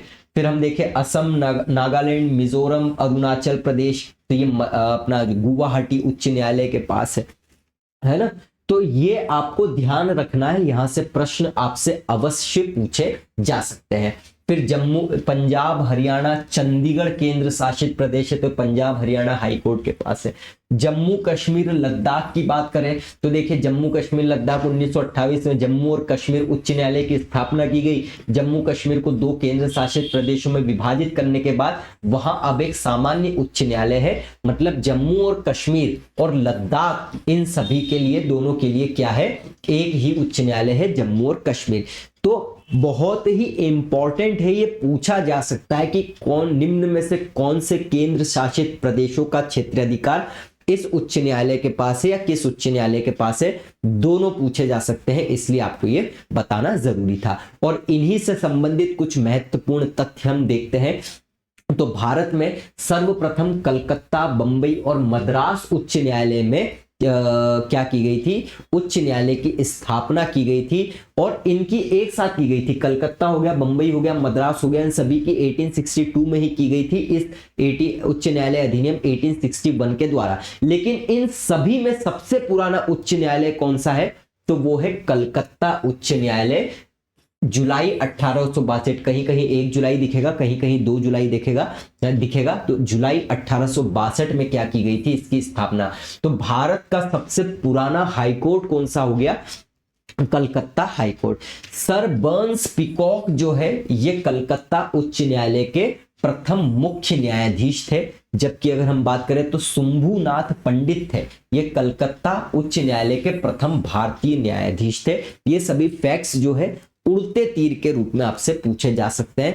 हाई कोर्ट है तो उच्च सिलेबस में आपके एडीपीयू हो गया, हाई असिस्टेंट प्रोफेसर हो गया, इंजीनियरिंग सर्विस हो गया, प्रीलिम्स हो गया, किसी नेशनल लेवल की प्रीलिम्स हो गई, किसी दूसरे स्टेट की प्रीलिम्स हो, हाई कोर्ट लिखा है, ऐसा तो नहीं लिखा है कि ये नहीं पूछेंगे, है ना। तो ये सभी आपके बैकअप के लिए बहुत जरूरी है। वर्तमान में देश में कितने उच्च न्यायालय है, तो 25 उच्च न्यायालय है, स्पष्ट तौर पर याद रखना।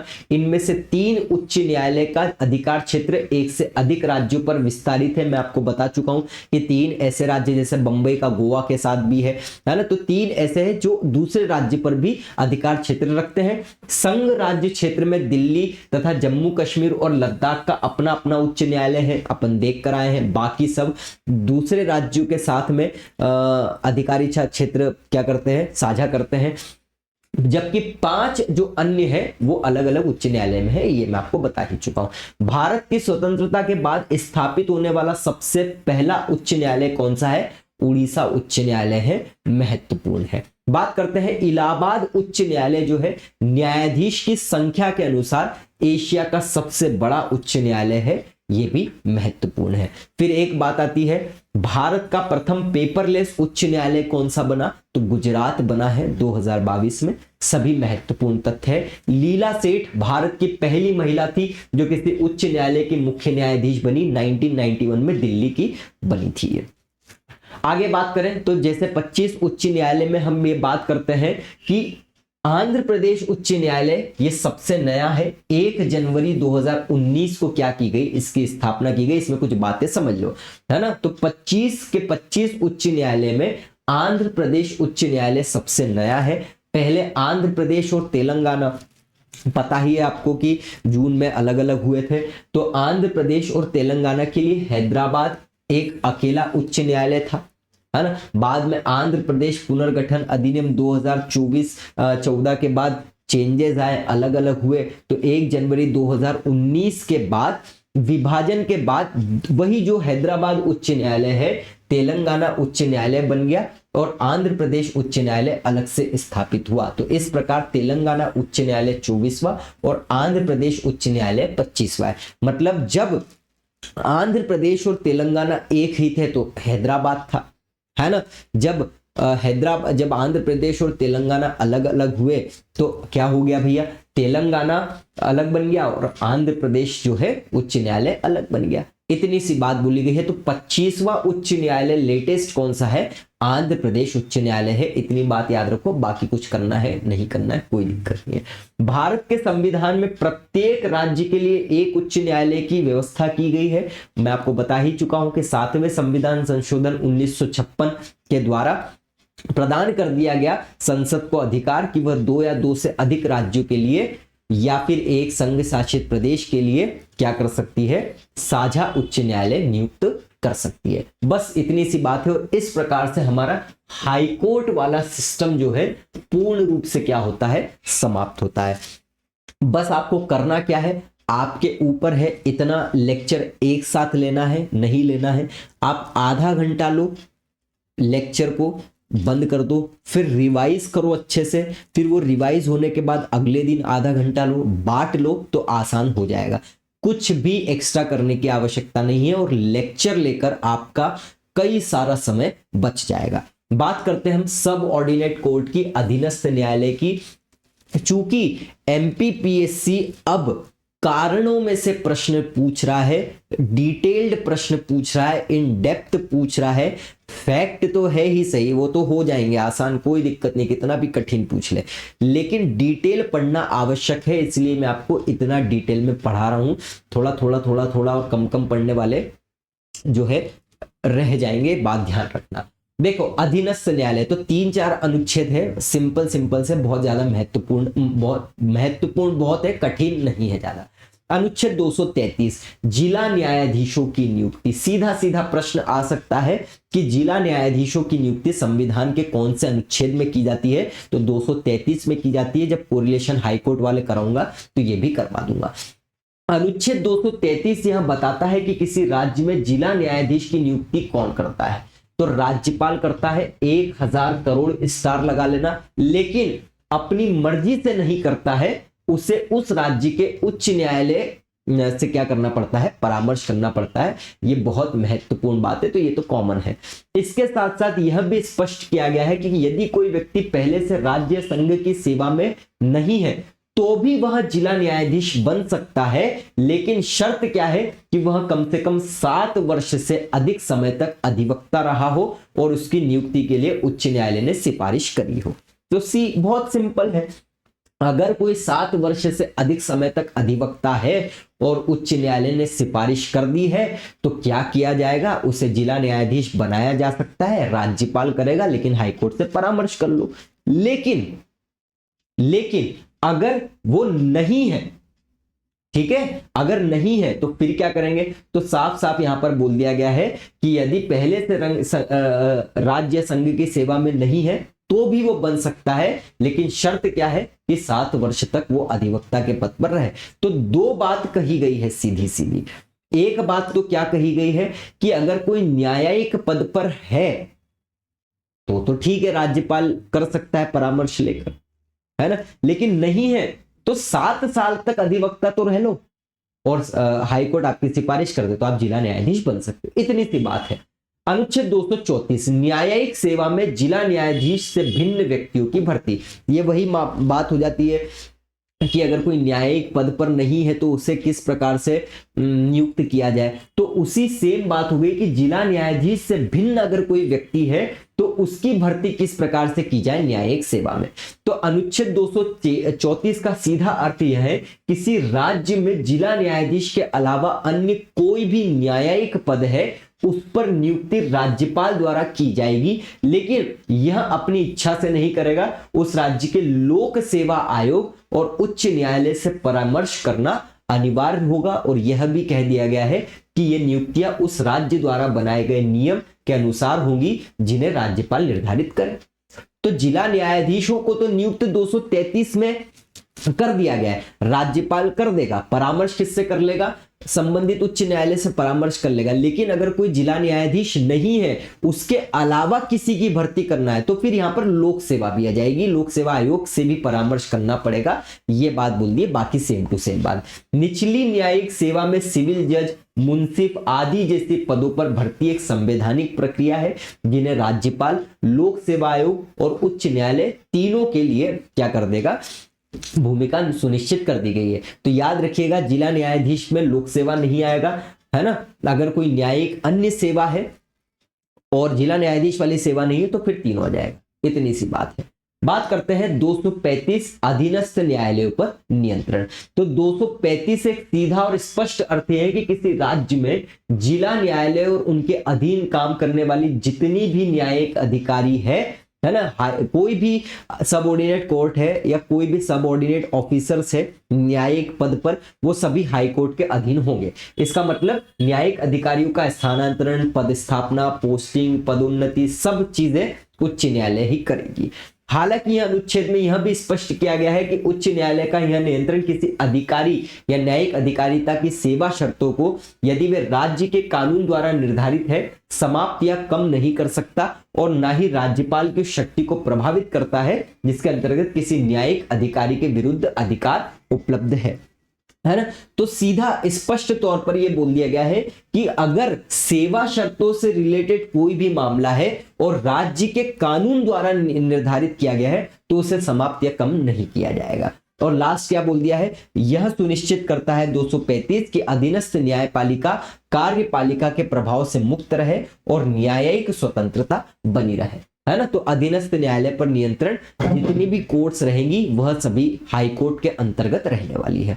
लास्ट, कुछ वर्ग या वर्गों के मजिस्ट्रेट पर इस अध्याय के उपबंधों का लागू होना प्रश्न आ सकता है।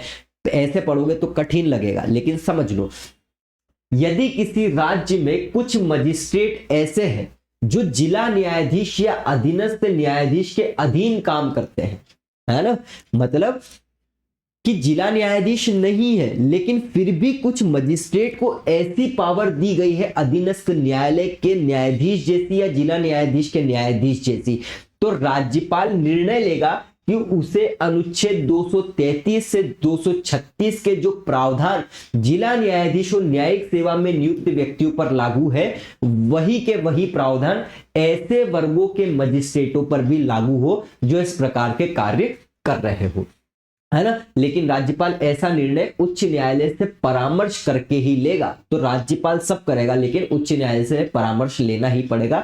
ये भी आप कॉमन सेंस अभी तक आए हो पढ़ते हुए तो समझ में आ गया होगा। और सब उन नियमों के अनुसार होगा जो राज्यपाल द्वारा इस उद्देश्य से बनाया जाए। तो सीधा अर्थ क्या है कि ऐसे मजिस्ट्रेट जो वास्तव में न्यायिक कार्य करते हैं वे भी कार्यपालिका के नियंत्रण से हटकर सीधे सीधे न्यायपालिका के अंतर्गत ही रहे, ये इसका क्या है? मुख्य उद्देश्य है। और इस प्रकार से संवैधानिक प्रावधान पूर्ण रूप से होता है समाप्त, जिसमें हाई कोर्ट और हाई कोर्ट के साथ साथ हमने सबऑर्डिनेट कोर्ट्स देखे और सबऑर्डिनेट कोर्ट्स के साथ हाई कोर्ट के कुछ अन्य इंपॉर्टेंट फैक्ट भी देखे। बढ़िया तरीके से रिवाइज करो, समय के अनुसार इसे बांट लो, जैसा आपको करना है आप उस अनुसार कर सकते हो।